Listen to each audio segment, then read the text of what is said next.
ठीक है, तो आप लोग जो सामने देख पा रहे हो आप अपने स्क्रीन पे उड़ान सीजी व्यापम उप अंकेक्षक का या सब ऑडिटर असिस्टेंट ऑडिटर का आपका जो एग्जाम होने वाला है उसके अकाउंटिंग के सिलेबस का पहला ग्रुप ऑफ चैप्टर्स है। ठीक है, तो अगेन यहाँ पे जो आमतौर पर कॉमर्स से रिलेटेड एग्जाम्स होते हैं उसमें ये चैप्टर हमेशा कॉमन रहता है और आगे के चैप्टर जो रहते हैं वो मिक्स एंड मैच रहते हैं। जैसे कई सारे जो अकाउंटिंग ओरिएंटेड एग्जाम्स रहे हैं उसमें पार्टनरशिप को ले लिया जाता है, इनकम टैक्स को ले लिया जाता है, इनडायरेक्ट टैक्सेस को भी ले लिया जाता है।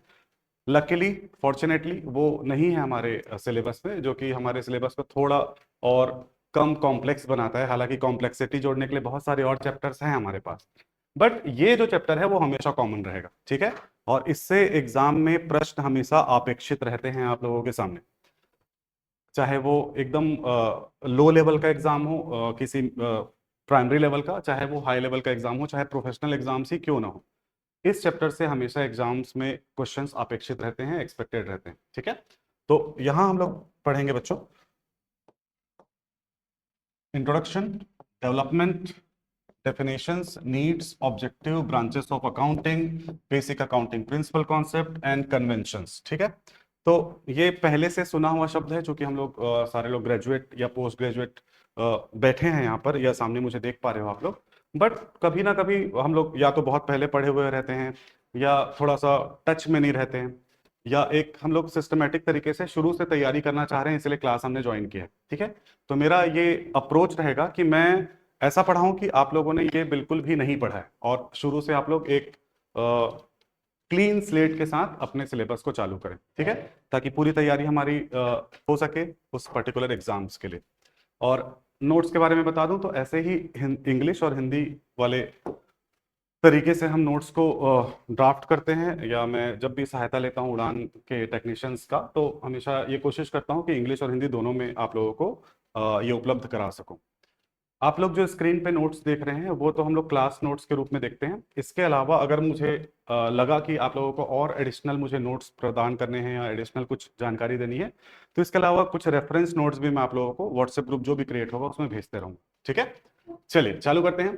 टॉपिक फर्स्ट है हमारा आज का अकाउंटिंग एंड इंट्रोडक्शन, लेखांकन एक परिचय। ठीक है, तो जैसे आम लोगों को बातचीत करने के लिए एक भाषा की आवश्यकता रहती है ना, वैसे ही जब हम लोग अकाउंटिंग के यूनिवर्स में आते हैं, अकाउंटिंग की दुनिया में आते हैं, तो हमें भी एक भाषा की आवश्यकता रहती है जिससे हम अकाउंटिंग को समझ सके। मतलब जिसको अकाउंटिंग की भाषा नहीं आती ना, वो किसी भी व्यवसाय के बुक्स ऑफ अकाउंट्स को, यानी कि जो पुस्तकें वो मेंटेन करते हैं अपने लेखा कार्यों को मेंटेन करने के लिए, उसका अध्ययन आप नहीं कर सकते जब तक आप अकाउंटिंग की भाषा से परिचित ना हो जाएं। ठीक है, तो ये जो चैप्टर है ना पूरा आपको अकाउंटिंग के ग्रामर से, उसकी भाषा से परिचित कराएगा। ठीक है, चलिए देखते हैं। तो accounting is called the language of business. जो व्यवसाय की भाषा है वो हम लेखांकन के माध्यम से समझ पाते हैं। जैसे प्रत्येक बिजनेस में जो भी आप कोई सा भी बिजनेस करें, चाहे वो गुड्स से रिलेटेड हो, चाहे सर्विसेज से रिलेटेड हो, या और किसी भी प्रकार का व्यवसाय हो, आपके सामने ट्रांजैक्शन देखने के लिए मिलते हैं, परचेस, सेल्स, रिसीप्ट या पेमेंट। ठीक है, लास्ट क्लास में मैंने थोड़ा सा छुआ था इस टॉपिक को, जहां पे अकाउंटिंग पूरे 4 चीजों पर केंद्रित रहता है, asset, liability, income and expenses. तो उसी का ये एक्सटेंशन मात्र है। ठीक है, without systematic recording profit loss and financial position can not be known. अगर जब तक आप लोग सही तरीके से लेखांकन को नहीं करेंगे, उसके सिद्धांतों के साथ, उसके कन्वेंशंस के साथ, जो हम लोग इसी चैप्टर में सीखने वाले हैं, अब तब तक सही प्रॉफिट या लॉस का आकलन नहीं कर सकते। ठीक है, तो ये एक इंट्रोडक्टरी एक पेज है आपके सामने। इसका मुख्य पार्ट आता है पॉइंट नंबर 4 पर। पास्ट में भी सीजी व्यापम हो, चाहे सीजीपीएससी हो, या और भी सिमिलर एग्जाम्स हो, वहां पर अकाउंटिंग के स्ट्रक्चर की बात की जाती है। जी,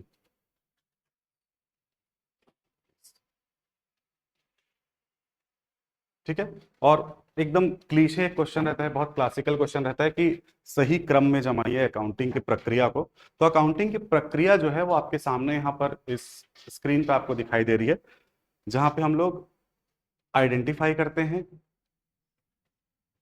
मेजर करते हैं, रिकॉर्ड करते हैं, क्लासीफाई करते हैं, समराइज करते हैं, एनालाइज करते हैं, इंटरप्रेट करते हैं और कम्युनिकेट करते हैं अकाउंटिंग ट्रांजैक्शंस को। ठीक है, लेखांकन के जो भी हम लोग लेन देन, जिसे हम एक आम भाषा में कहते हैं, उसका एक सिस्टमेटिक तरीके से डॉक्यूमेंट करते हैं। ठीक है, और ये जितने भी पॉइंट आपको यहाँ पर सामने स्क्रीन में देखने के लिए मिल रहे हैं, वो कहीं ना कहीं आपके आगे के चैप्टर्स के आधार बनते हैं। चाहे वो रिकॉर्डिंग हो, जिसके अंतर्गत हम लोग जर्नल पढ़ेंगे, चाहे क्लासीफाइंग हो, जिसके अंतर्गत हम लोग लेखांकन के सिद्धांत पढ़ेंगे, चाहे वो समराइजिंग हो, जिसके अंतर्गत हम लोग लेजर्स के बारे में पढ़ेंगे, चाहे वो एनालाइज करना हो, जिसके अंतर्गत हम लोग रेशियो एनालिसिस पढ़ेंगे, चाहे वो इंटरप्रेट करना हो, जिसके अंतर्गत हम लोग फाइनल अकाउंट्स को बनाना, और कहीं ना कहीं ये ऑडिटिंग जो आपका एक और मुख्य सब्जेक्ट है उसका आधार बनेगा, वो करेंगे। और कम्युनिकेटिंग मतलब बच्चों, जब फाइनली हम लोग अकाउंट्स को अपने स्टेक होल्डर्स को या हितधारियों के सामने प्रस्तुत करते हैं। स्टेक होल्डर्स का मतलब शेयर होल्डर्स नहीं होता, स्टेक होल्डर्स मतलब जो भी अकाउंट्स के रीडर है। ठीक है, चाहे वो कस्टमर हो, चाहे वो आपका सीए हो, चाहे आपके वो ग्राहक हो, चाहे आपका सप्लायर हो, चाहे आपका ओनर, उनके सामने। तो उसी को हिंदी में भी यहाँ पर हमने दिया है। हिंदी में इसे कहते हैं पहचान करना, मापन करना, अभिलेखन करना, वर्गीकरण करना, सारांश तैयार करना, विश्लेषण करना, व्याख्या करना और संप्रेषण करना। तो अक्सर एक क्वेश्चन आता है कि इसे सही क्रम में जमाइए, तो ये शुरुआत में ये बताना बहुत आवश्यक है आप लोगों के लिए कि यहां से हम लोग अकाउंटिंग के इस पर्टिकुलर चैप्टर की शुरुआत करते हैं। एक और क्लासिक क्वेश्चंस जो पूछा जाता है वो हिस्ट्री ऑफ अकाउंटिंग के बारे में पूछते हैं। ठीक है, तो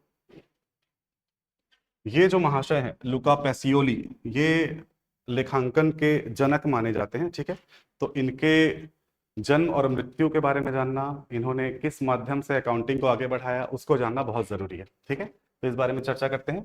1447 में इनका जन्म हुआ, 1517 में इनकी मृत्यु हुई। ठीक है, इटली के थे, और इन्होंने सबसे पहले अकाउंटिंग के जो सिद्धांत थे या अकाउंटिंग कैसे करना है उसको डॉक्यूमेंट किया या लिखित शब्दों में बताया।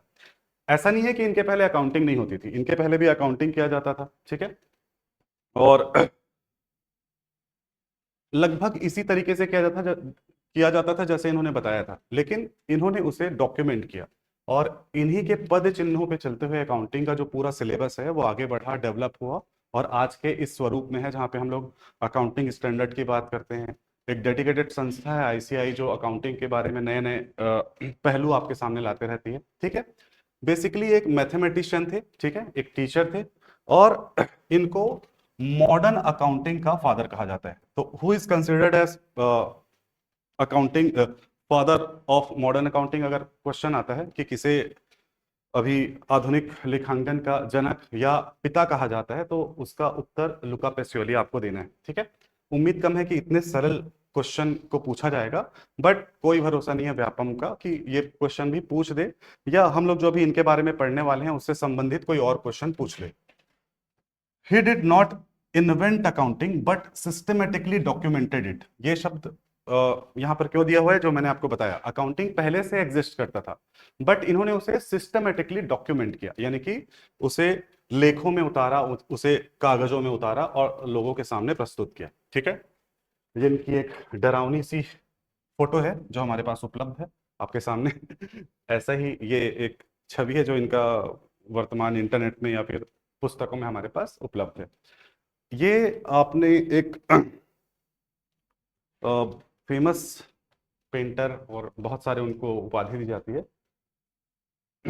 लियोनार्डो दा विंची, उनके समय के ये हैं। ठीक है, बस एक ट्रिविया आपको बता रहा हूँ कि उनके कार्यकाल के समय के हैं।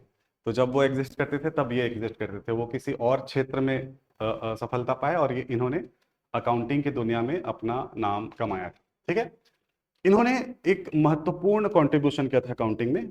सन 1494 में उन्होंने एक किताब को इन्वेंट किया था जिसका नाम था सुम्मा डे अरिथमिका ज्योमेट्रा प्रोपोर्शनल एट प्रोपोर्शनलिटा। इसको प्रोनाउंस करने का आप लोगों को तकलीफ लेने की जरूरत नहीं है, मैं भी नहीं लेता। यहाँ पर जो कलर में मैंने दिया है ना, सुम्मा डे अरिथमेटिका, ये शॉर्ट में इसको प्रोनाउंस किया जाता है इस किताब को, ठीक है। उनकी भाषा में, उनके देश की भाषा में, इटालियन लैंग्वेज में ये किताब थी, और बाद में इसी का अनुवाद किया गया बहुत सारे लोगों द्वारा।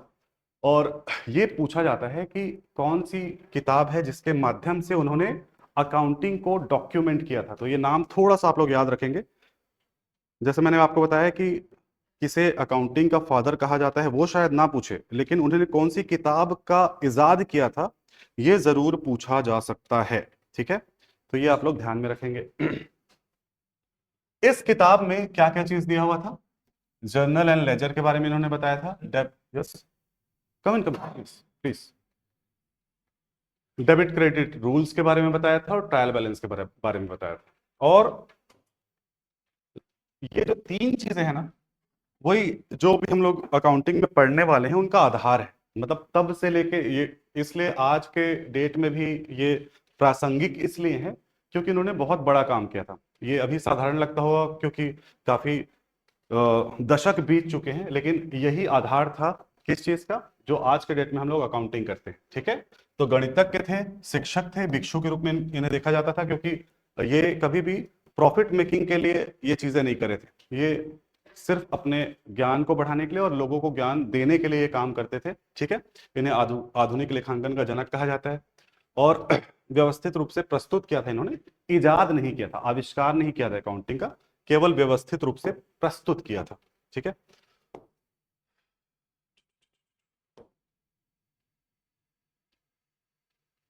थोड़ा सा आज नोट्स को लेके मेरे साथ बने रहेंगे आप लोग, बाकी जूम करने के बाद आपको क्लियरली। गुड इवनिंग तोश, गुड इवनिंग मीनू। कहीं भी डाउट रहे, चैट में देख रहा हूं आप लोगों का, आप लोग बिल्कुल पूछ सकते हैं कुछ भी, है ना। और ध्यान देंगे क्लास में तो बाकी चीजें आपको समझ में आती रहेंगी, ठीक है। मुख्य योगदान, journal ledger, debit credit, trial balance.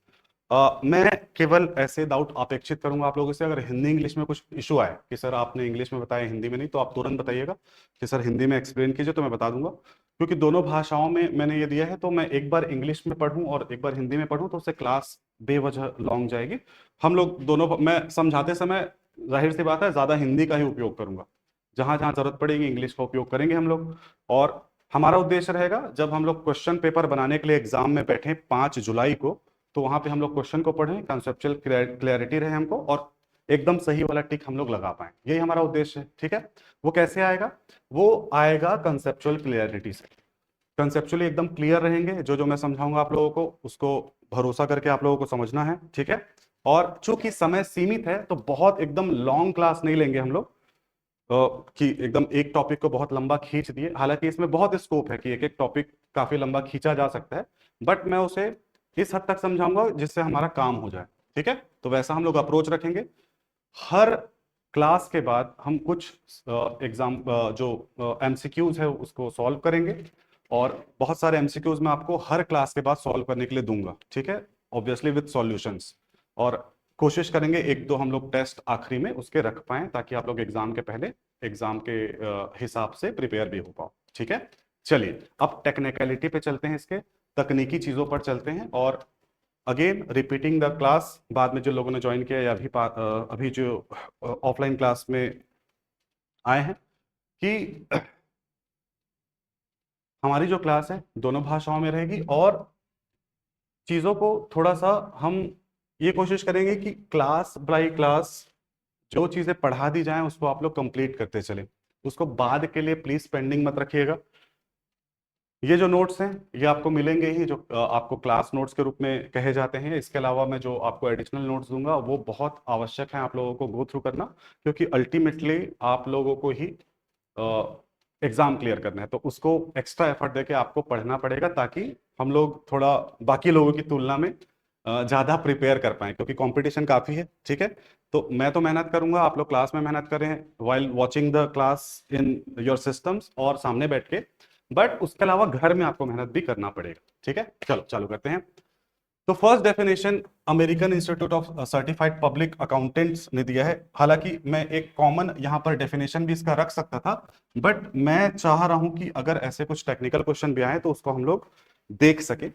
तो ज्यादातर चीजें ना, जैसे कि हम लोगों ने अभी इटली के एक महाशय का योगदान देखा, ठीक है।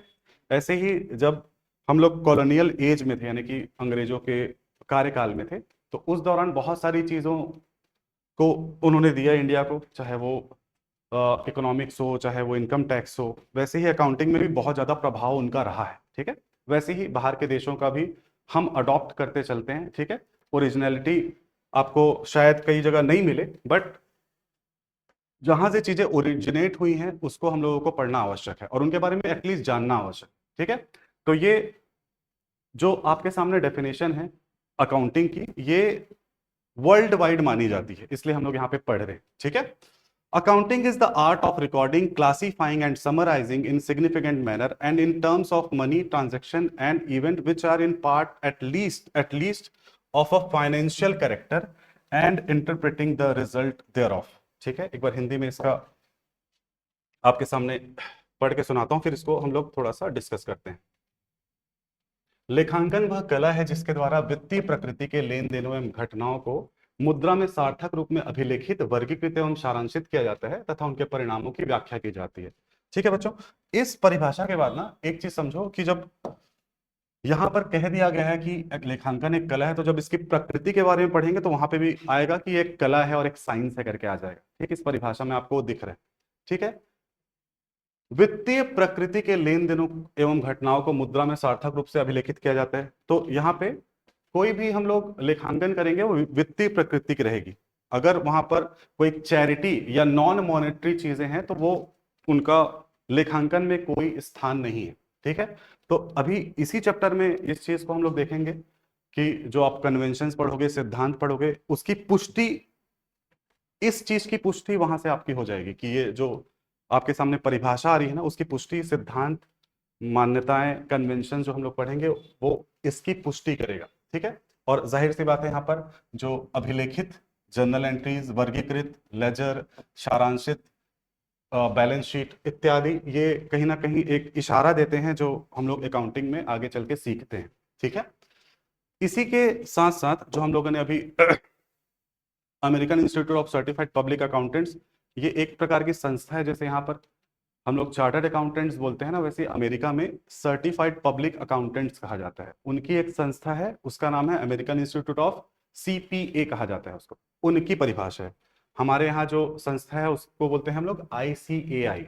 बिल्कुल मिलेगा पीडीएफ आपको, जितेंद्र यादव जी, है ना। तो उनकी ये परिभाषा है। वैसे ही अमेरिकन अकाउंटिंग एसोसिएशन 1966 में एस्टेब्लिश जो हुआ था, उसके अनुसार क्या परिभाषा है? आर्थिक सूचनाओं को पहचानने, मापने और संप्रेषित करने की प्रक्रिया, ताकि लेखांकन के उपयोगकर्ता सूचित निर्णय ले सके, ये एक परिभाषा दी है। ठीक है, ये मैं आप लोगों को नोट्स के माध्यम से दूंगा। ये थोड़ा सा परिभाषाएं जो रहती है ना, वो समझाने से ज्यादा हमें लर्न रहनी चाहिए, याद रहनी चाहिए, क्योंकि ये शाब्दिक तौर पे आपको इसमें आप छेड़खानी नहीं कर सकते। आप पहला क्वेश्चन ये देखोगे मेरे एमसीक्यूज का, जहां पे दिया हुआ है कि एआईसीपीए ने परिभाषित कैसे किया है अकाउंटिंग को। ठीक है, या एक परिभाषा दी रहेगी, वो किसने परिभाषित किया है ये भी दे दिया रहेगा। तो वो आप लोग को जब तक वो याद नहीं रहेगा या आप लोगों ने लगभग पढ़ा नहीं होगा, तो उसको आप सही आंसर नहीं कर पाओगे। ठीक है, चलिए, बाकी जो कॉन्सेप्चुअल चीजें रहेंगी उसको रटने की आवश्यकता नहीं है, उसको समझने की आवश्यकता रहेगी। तो जो रटने का रहेगा उसको रटना रहेगा हमको, जो समझने का रहेगा उसको समझना रहेगा। ठीक है, तो मोटा मोटी ट्रिपल ए या अमेरिकन अकाउंटिंग एसोसिएशन भी सेम बात करता है कि आइडेंटिफाई करना, मेजर करना, रिकॉर्ड करना, समराइज करना और स्टेक होल्डर्स के सामने प्रस्तुत करना, इसी को ही अकाउंटिंग कहते हैं। ठीक है, आ जाइए। तो दोनों परिभाषाओं में समानता है, और जो इंट्रोडक्शन भी था वो इसी परिभाषा के इर्द गिर्द घूम रहा था बच्चों।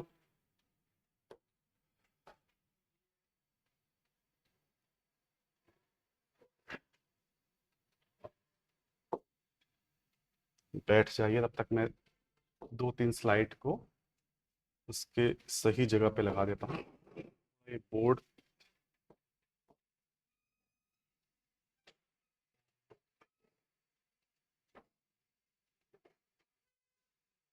एक सेकंड।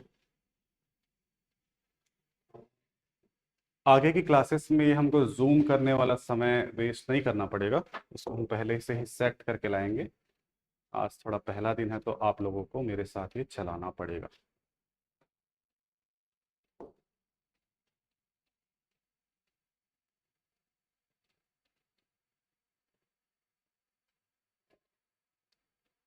ठीक है। मेन टॉपिक 1.5 से चालू होगा, जहां पे हम लोग अकाउंटिंग प्रिंसिपल, कॉन्सेप्ट्स और कन्वेंशन को चालू करेंगे।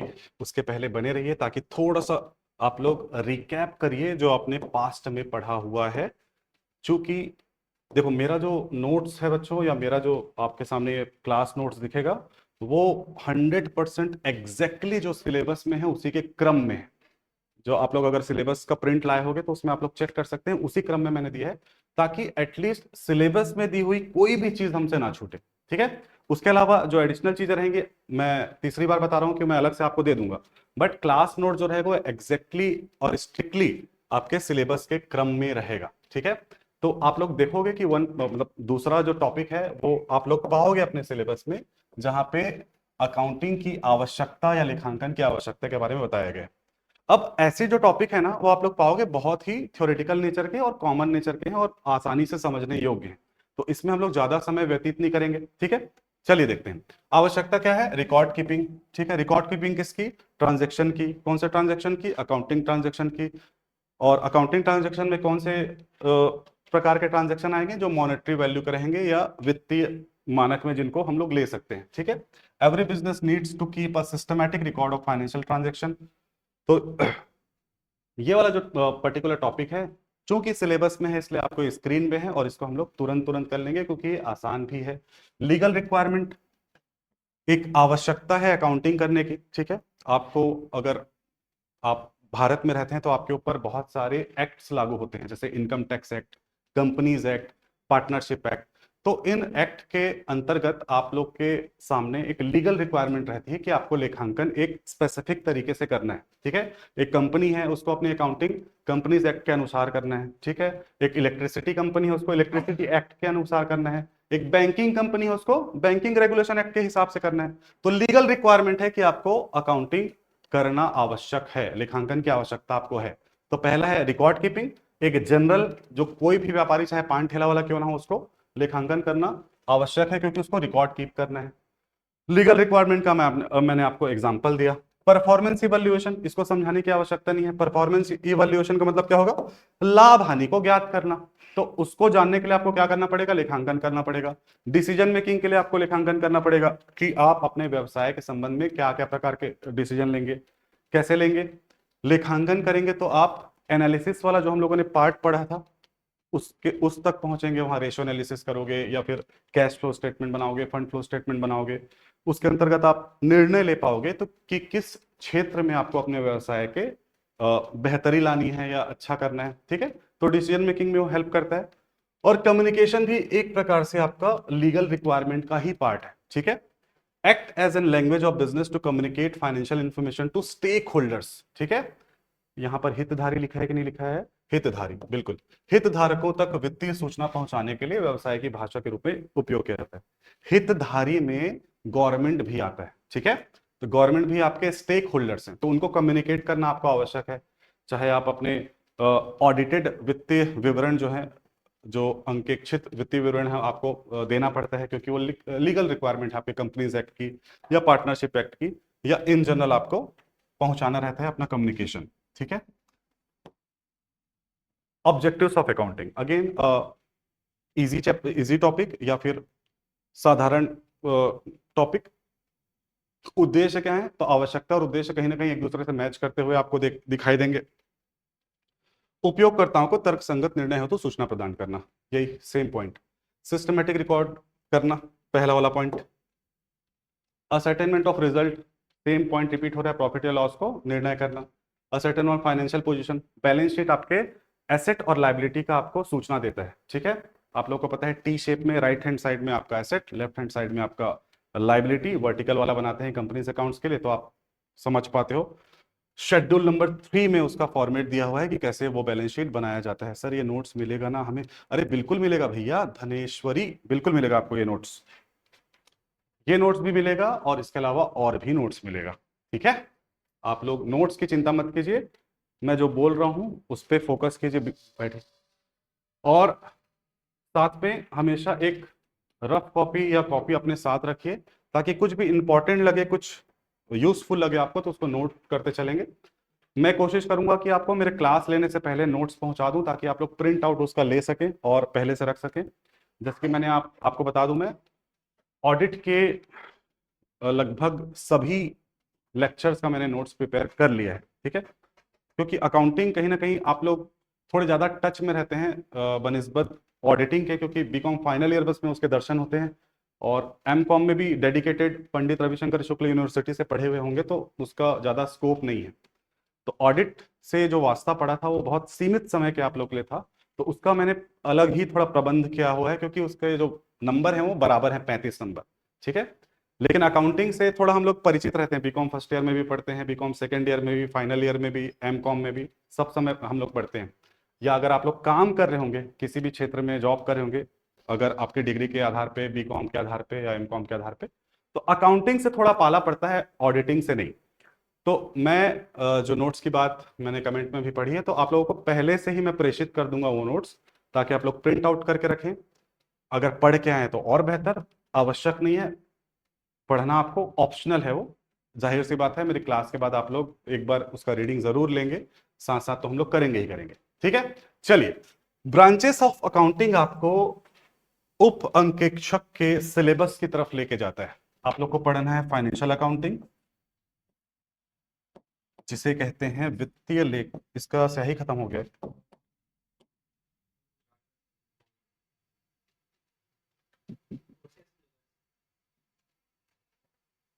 हैंग हो रहा है क्या?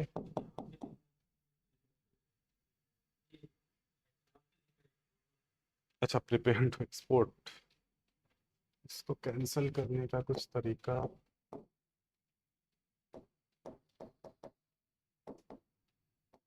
एक सेकंड, बुला लेते हैं। एक जन कोई प्लीज जाके बुला दोगे क्या? हाँ हाँ, बाजू से किसी को भी बुला देंगे।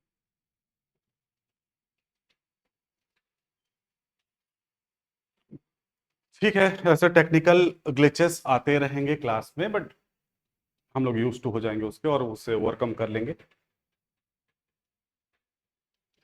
और क्या क्या कमेंट्स आए हैं तब तक हम देख लेते हैं। थोड़ा लोग ऑनलाइन हैं।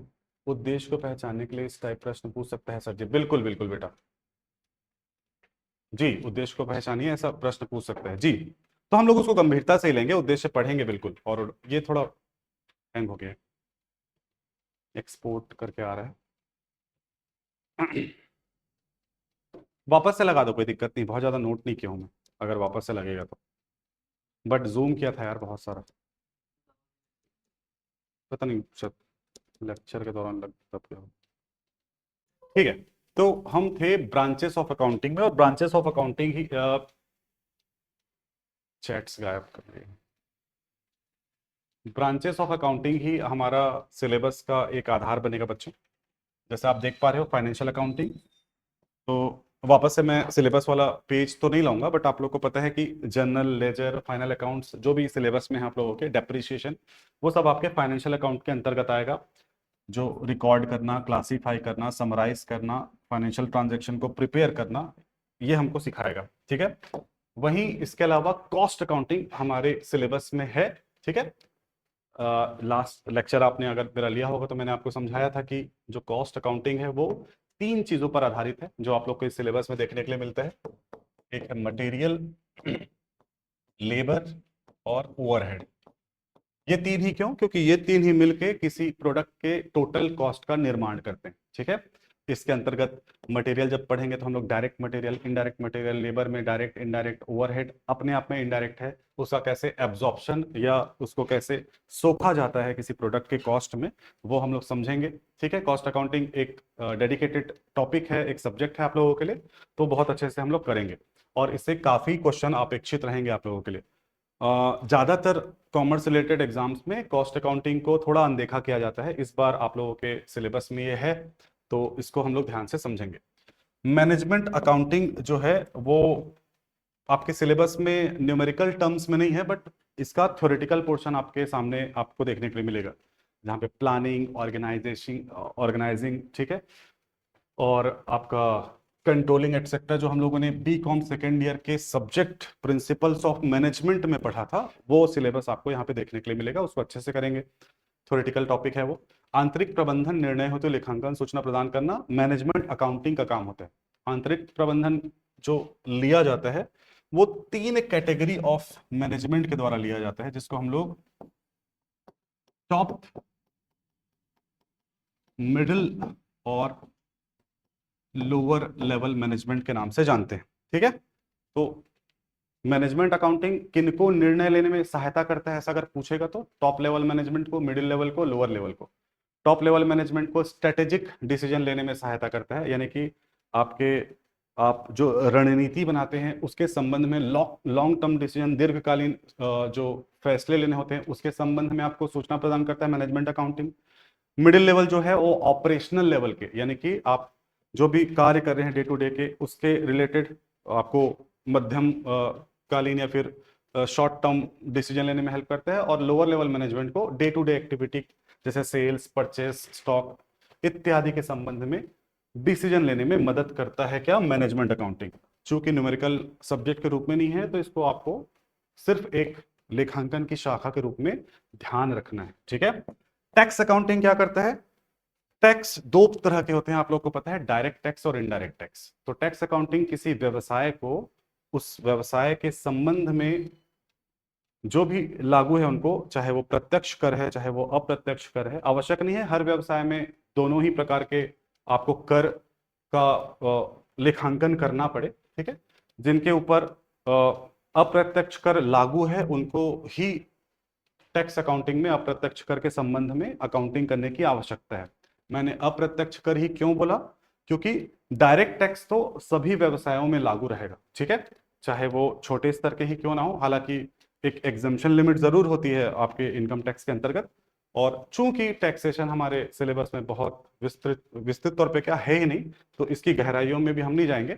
बस ध्यान रखिए कि टैक्सेशन से रिलेटेड जो भी प्रभाव रहता है किसी व्यवसाय में, उसको हम कंप्लायंसेस, जिसको हम लोग अनुपालन कहते हैं अपने व्यवसाय के, तो कंप्लायंसेस में किसी प्रकार की गड़बड़ी ना हो उसका ध्यान रखने के लिए टैक्स अकाउंटिंग की जाती है कि सही टाइम पे रिटर्न फाइल हो जाएं, सही दर से टैक्स पे कर दिए जाएं, उसमें कोई गड़बड़ी ना हो। अगर देरी हो रही है तो ब्याज का कैलकुलेशन सही तरीके से हो, पेनल्टी का कैलकुलेशन सही तरीके से हो, ताकि और अतिरिक्त प्रकार के नोटिसेस हमको जो टैक्स अथॉरिटीज हैं उनके द्वारा ना प्रेषित की जाएं। उसी उद्देश्य से टैक्स अकाउंटिंग की जाती है। ठीक है, तो कर रिटर्न तैयार करना एवं कर देनदारियों की योजना बनाना, शॉर्ट में आपको समझा दिया गया है ब्रांचेस ऑफ अकाउंटिंग के अंतर्गत। गवर्नमेंट अकाउंटिंग सिंपल, जब गवर्नमेंट एंटिटीज अपने लेखांकन को करती है उस ब्रांच ऑफ अकाउंटिंग को गवर्नमेंट अकाउंटिंग के नाम से हम जानते हैं। ठीक है, तो government accounting public sector undertakings हो, चाहे व्यावसायिक जो संस्थाएं हैं जो गवर्नमेंट से रिलेटेड हैं, उसके अंतर्गत ये अकाउंटिंग को की जाती है। अगेन इसका व्यवहारिक पक्ष हमारे सिलेबस में नहीं है। ठीक है, फॉरेंसिक अकाउंटिंग ये अभी जो लेटेस्ट अकाउंटिंग का एक ब्रांच आप लोग कह सकते हो, पहले ये एग्जिस्ट नहीं करता था। फॉरेंसिक अकाउंटिंग का जो स्कोप है ना वो तब आता है जब नॉर्मल अकाउंटिंग ओवर हो जाता है, जब किसी पर्टिकुलर अकाउंटिंग के संदर्भ में कोई डिस्प्यूट क्रिएट होता है। ठीक है, किसी दो पक्षों के बीच में, स्टेक होल्डर जो होते हैं, चाहे गवर्नमेंट और उस व्यवसायी के बीच में कोई डिस्प्यूट हो, चाहे किसी गवर्नमेंट की संस्था है, चाहे वो इनकम टैक्स डिपार्टमेंट हो, चाहे एक्साइज हो, जो कि अभी एक्साइज नहीं है, जीएसटी डिपार्टमेंट आप उसको बोलोगे।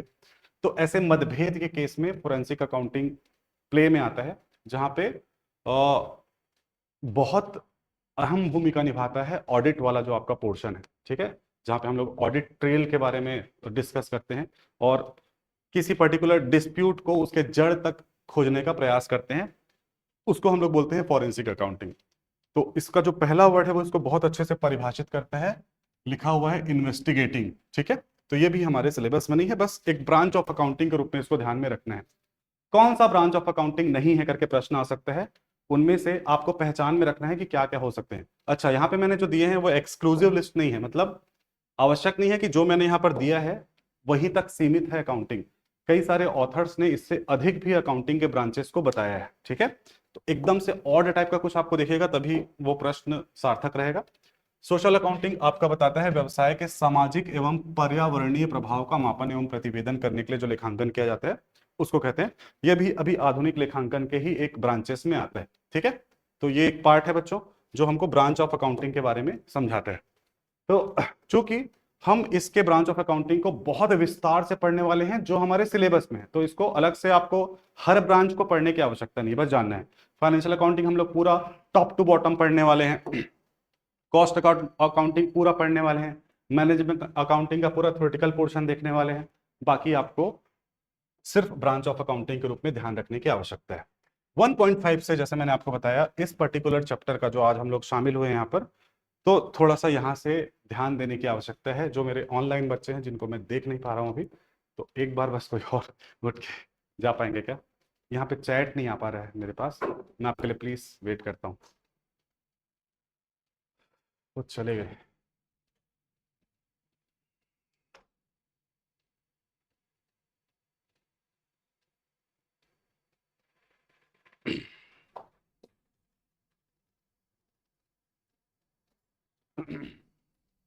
तब तक हम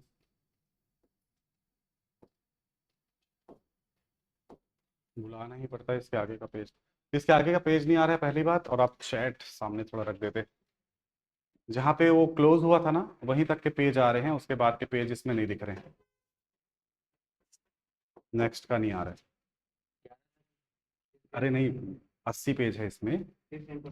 हाँ कर लीजिए, कोई दिक्कत नहीं, मैं कर दूं।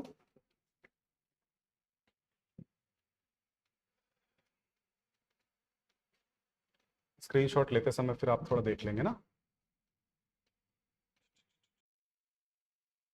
ठीक है, तो पहला सेक्शन ऑफ जो चैप्टर है हमारा अकाउंटिंग में, लेखांकन ग्रुप में, एक लेखांकन ग्रुप के नाम से आपके सिलेबस में उसको संबोधित किया गया है। तो लेखांकन ग्रुप का पहला जो पोर्शन है बच्चों, उसमें मेन जो एग्जाम में आप लोगों को पूछा जा सकता है, प्रतिवेदन को परिभाषित कर दीजिए। प्रतिवेदन एक बार इंग्लिश वाला उसका लिखना था बेटा, प्रतिवेदन को मैं समझा देता हूँ, ये आगे आता है तो उसको कवर करते हैं, या पेज नंबर मेंशन कर दीजिएगा। ठीक है, तो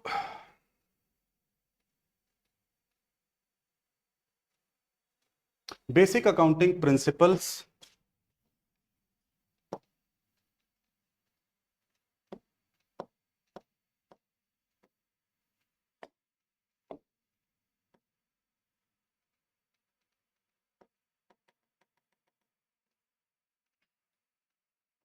सिद्धांत, कॉन्सेप्ट्स, अवधारणाएं और कन्वेंशंस। ठीक है, ये 3 टॉपिक हैं जो हम लोग देखेंगे, और इसके अंतर्गत आने वाले सभी बिंदुओं को देखेंगे और सभी बिंदुओं को कॉन्सेप्चुअली समझने का प्रयास करेंगे। ये आप आज के क्लास का मोटो समझो कि ये वाला जो 1.5 वाला जो अपना पोर्शन है उसको अच्छे से करके जाना है अपने को। ठीक है, लेखांकन के आधारभूत सिद्धांत, अवधारणाएं एवं परंपराएं, कन्वेंशंस को परंपराएं कहते हैं, कॉन्सेप्ट्स अवधारणाएं, ठीक है, और सिद्धांत। According to principles the rules and guidelines that must be followed while preparing financial statements, they are divided into the 3 categories। 3 categories में जाने से पहले मैं बता दूं कि लेखांकन को ना कुछ सिद्धांतों के आधार पे, कुछ अवधारणाओं के आधार पे और कुछ मान्यताओं के आधार पे करना पड़ता है हमको। अगर हम इनका पालन नहीं करेंगे तो ये नहीं माना जाएगा कि आपने जो लेखांकन किया है वो आपके किसी भी हितधारी के लिए यूजफुल है या उपयोगी है। आप अगर इन इन चीजों का ध्यान नहीं रखेंगे तो वो एक प्रकार से फॉल्स रिप्रेजेंटेशन कहलाएगा, यानी कि गलत आप प्रस्तुत कर रहे हैं अपने लेखांकन को, ये कहलाएगा। अब ये क्यों करना आवश्यक है? क्योंकि आप एक कॉन्स्टिट्यूशनल तरीके से रहते हैं, वैधानिक तरीके से, संवैधानिक तरीके से आप रहते हैं, तो एक प्रकार से ये अकाउंटिंग का संविधान आप कह सकते हैं, जो आप लोग थ्रू आउट आगे के जो भी हम लोग चैप्टर्स पढ़ेंगे उसमें इन चीजों का पालन किया जाएगा, तभी वो करेक्ट कहलाएंगे। ठीक है, 3 भागों में इनको बांटा गया है। एक है बेसिक अजम्पशंस, मूल अवधारणाएं, उसके बाद बेसिक प्रिंसिपल्स, और उसके बाद मॉडिफाइंग प्रिंसिपल्स, और इन्हें ही कन्वेंशंस या आपके परंपराएं कहा जाता है। ठीक है, तो ये शब्द आप लोगों ने सुना होगा, एक बार वापस से रिवाइज कीजिए और इसके अंतर्गत आने वाले सभी बिंदुओं को अलग अलग वर्गीकृत करके आप लोगों को ध्यान में रखना है। सभी चीजें जो आप लोग पढ़े हैं कहीं ना कभी सुने होंगे, बट अभी इसके वर्गीकरण के आधार पर ध्यान रखेंगे क्योंकि क्वेश्चन जो है वो इस पे आधारित हो सकते हैं। ठीक है, सबसे पहले हम लोग फर्स्ट कैटेगरी ऑफ अकाउंट के जो भी संविधान में आप लोगों को बोल रहा हूं उसमें पहला पॉइंट जो है वो है मूल अवधारणाएं या बेसिक अजम्पशंस। ठीक है, अजम्पशंस का मतलब होता है कि आप क्या क्या मान्यताएं या पहले से क्या चीज़ों को फिक्स या कांस्टेंट करके रखते हैं, ताकि आप जो चीज़ें हैं वो यूनिफॉर्म तरीके से कर सके। मतलब अगर मैं पहले ही अज्यूम कर लूं या ये अवधारणाओं को प्रेषित कर दूं सभी लोगों में, तो छत्तीसगढ़ में जो एक पर्सन अकाउंटिंग कर रहा है सेम प्रतीत होगा जो जम्मू एंड कश्मीर में जो कर रहा है वो वैसा ही प्रतीत होगा, क्योंकि उसने भी सेम अजम्पशन का या मूल अवधारणाओं का पालन किया है। ठीक है, तो वो एक सिमिलैरिटी या यूनिफॉर्मिटी रखने के लिए इनका पालन करना आवश्यक है। और ये संविधान बोल दिया हूं, मतलब संविधान सबके ऊपर लागू होता है, वैसे ही ये सबके ऊपर लागू रहते हैं बच्चों। तो these are the fundamental assumption on which the entire accounting system is based. तो जो भी हम लोग लेखांकन पढ़ेंगे वो इन्हीं के आधार पर रहता है। सबसे पहला जो अजम्पशन है, अवधारणा है, वो है बिजनेस एंटिटी कॉन्सेप्ट, जिसको व्यवसायिक इकाई अवधारणा कहा जाता है। ठीक है, एक बार मैं रीड करूंगा आप लोगों के लिए और फिर इसको हम लोग डिस्कस करेंगे और फिर नेक्स्ट अवधारणा की तरफ चलेंगे। सभी अवधारणाओं के संबंध में मैंने विस्तृत रूप से आपको एग्जाम्पल दिया हुआ है। कुछ कुछ को पढ़ के सुनाऊंगा, कुछ कुछ को छोड़ूंगा आप लोगों के लिए, आप लोग उसको बाद में पढ़ेंगे।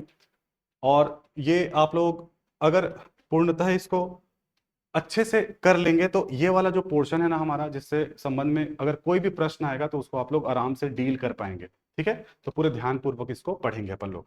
चलिए, तो पहला है business entity concept. This concept states that the business is separate and distinct from its owner. तो ये अवधारणा बताता है कि जो व्यवसाय है वो व्यवसायी से अलग है। ठीक है, तो क्यों कहा जा रहा है? क्योंकि आप लोग कक्षा 11वीं में भी जब आप लोग रहे होंगे, अपने वो दिन याद कीजिए जब पहली पंजी प्रविष्टि आपको पढ़ाई गई थी। वो जनरल एंट्री थी कि एक व्यवसायी है, वो अपना व्यवसाय आरंभ कर रहा है 1 लाख रुपया कैश के साथ और 1 लाख रुपए के बिल्डिंग के साथ या फिर फर्नीचर के साथ या मशीन के साथ। ठीक है, तो आप लोग क्या पंजी प्रविष्टि करते थे, किसी को याद है क्या?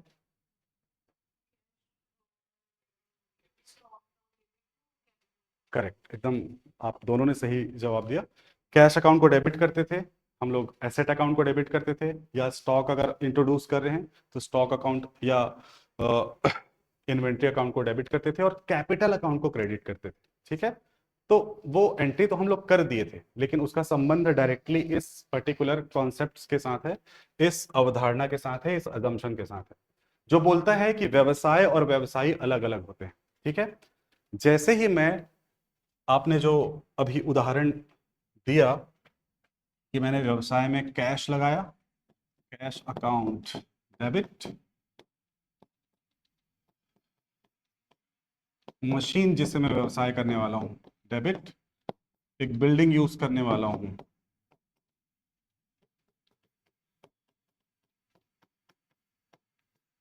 To capital account. ठीक है, ध्यान से समझना ये एंट्री ना इसके कॉन्सेप्ट पे या इसके टेक्निक पे या इसको कैसे करते हैं और golden rules of accounting etcetera etcetera, वो सब में हम लोग बाद में जाएंगे। इस एंट्री का एक मतलब समझिएगा, जो भी चीजें आपने यहाँ पर एक पक्ष में लिखी है डेबिट पक्ष में, वो कैपिटल अकाउंट के थ्रू क्रेडिट की जा रही है। ठीक है, तो ये जो कैपिटल अकाउंट है ना, वो एक लाइबिलिटी शो कर रहा है। आप लोग को जाहिर सी बात है, पता है आप लोगों को, कैपिटल जो है वो दायित्व पक्ष में दिखाया जाता है, लाइबिलिटी साइड में दिखाया जाता है। तो व्यवसाय को ये सब चीजें प्रदान की हैं एक एंटरप्रेन्योर ने या एक उद्यमी ने, एक व्यवसायी ने, और इस कैपिटल के प्रति इनकी जिम्मेदारी है कि ये लोग प्रॉफिट कमा के दें। चाहे इसने जो कैश लगाया है, चाहे इसने मशीन प्रदान की है, चाहे इसने बिल्डिंग प्रदान की है, तो व्यवसाय की जिम्मेदारी बन जाती है यहाँ किसके प्रति? एक उद्यमी के प्रति, एक व्यवसायी के प्रति। तो यहीं पर ना इस पहली ही एंट्री से, एक मूलभूत एंट्री से ही ना, दोनों लोगों के बीच, दोनों पक्षों के बीच ना एक सेपरेशन क्रिएट हो जाता है। यहीं पे हम लोग एंटिटी कॉन्सेप्ट को समझ सकते हैं कि व्यवसायी अलग है और व्यवसाय अलग है। ठीक है, एक जिम्मेदारी बन गई। जिम्मेदारी मेरी खुद के प्रति तो नहीं रहेगी ना, मेरे प्रति मेरी क्या रहेगा? मेरा आचरण रहेगा, मेरा व्यवहार रहेगा, मेरी जो रिस्पॉन्सिबिलिटी है वो दूसरों के प्रति रहेगी। तो ये चीज उसको प्रूफ करता है बच्चों। ठीक है, इसमें हम लोग बाद में चलेंगे एंट्रीज की तरफ। तो एक बार इसको कंप्लीट पढ़ते हैं। This concept states that the business is separate and distinct from the owner. For accounting purposes, the business is treated as a separate entity or unit. Only the transaction of the business are recorded in the books of business. Personal transaction of the owner are not recorded in the business book. The owner is considered as a creditor, ठीक है, of the business to the extent of capital contribution. जो आखिरी line लिखी ना, हिंदी में एक बार पढ़ता हूं आप लोगों के लिए, ताकि हिंदी भी अछूता ना रहे हमसे। कहीं भी हिंदी इंग्लिश की तकलीफ आएगी मुझे आप लोग बता देंगे। मैं उम्मीद करता हूं कि मेरी भाषा जो है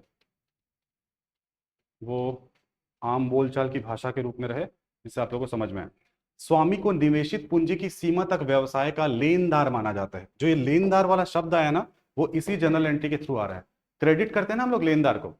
अगर मैं उधार में परचेस करता हूं मोहन से, तो क्या एंट्री पास करता हूं? Purchase account debit to Mohan account करता हूं, मोहन मेरा लेनदार बन गया।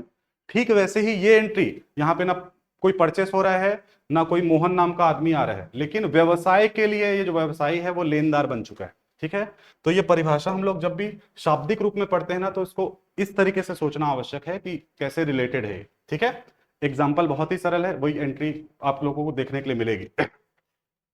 यहां पर एक चीज को और पॉइंट आउट करना चाहूंगा। यहां पर हम लोगों ने देखा, हिंदी में पढ़ देते हैं उस वाले पोर्शन को। व्यवसाय की पुस्तकों में केवल व्यवसाय के लेन देन ही अभिलेखित किए जाते हैं। स्वामी के व्यक्तिगत लेन देन का व्यवसाय की पुस्तकों में अभिलेखन नहीं किया जाता है। ठीक है, यहीं से आहरण शब्द की उत्पत्ति होती है। ठीक है, अगर मैं व्यवसाय के पैसे से अपने पर्सनल खर्चे करता हूं तो मेरे आहरण कहलाते हैं। फिर मैं व्यवसाय से कुछ चीज ले लिया ना, तो उसको लाइबिलिटी कैसी रही वो। ठीक है, उसी चीज को ये बताता है। जैसे एक फेमस एग्जाम्पल है और यूनिक एग्जाम्पल भी है। अगर एक पार्टनरशिप फर्म है, पार्टनरशिप का उदाहरण दे रहा हूं, जहां पे 4 पार्टनर हैं। लकीली आप लोगों के में पार्टनरशिप नहीं है, ठीक है, नहीं तो बहुत लंबा सिलेबस खिंच जाता, वो भी अच्छी बात है। 4 पार्टनर है, उनमें से एक पार्टनर के आयकर का भुगतान अगर व्यवसाय कर देती है, तो इसको क्या कहा जाता है? आहरण कहा जाता है, क्योंकि आयकर जो है एक व्यक्तिगत खर्चा है। ठीक है, तो कोई भी व्यवसाय इनकम टैक्स का पेमेंट व्यवसाय के इनकम से या रेवेन्यू से नहीं कर सकता, उसको आहरण के रूप में देखा जाता है। ठीक है, ये भी कहां से आ रहा है? एंटिटी कॉन्सेप्ट से या बिजनेस इकाई कॉन्सेप्ट से ही आ रहा है कि व्यवसाय अलग है और तेरा पर्सनल खर्चा अलग है। ठीक है, तो ये चीज ध्यान में रखेंगे। अगर आपको ये प्रश्न आ जाए कि इनकम टैक्स का भुगतान जो किया जाता है वो कौन से लेखांकन अवधारणा के अंतर्गत उसको आहरण माना जा रहा है, तो आप लोग का उत्तर रहेगा एंटिटी कॉन्सेप्ट के कारण उसको आहरण माना जा रहा है। ठीक है, तो ध्यान रखेंगे। ऐसे ही हम आगे इसमें बढ़ते हैं। उदाहरण को मैं स्किप करवा रहा हूं, आप लोग को नहीं पढ़ा रहा हूं, इसको खुद पढ़ लीजिएगा। बहुत सरल सा, वही जो मैंने आपको जनरल एंट्री बताई उसी को यहां पर एक्सप्लेन किया गया है।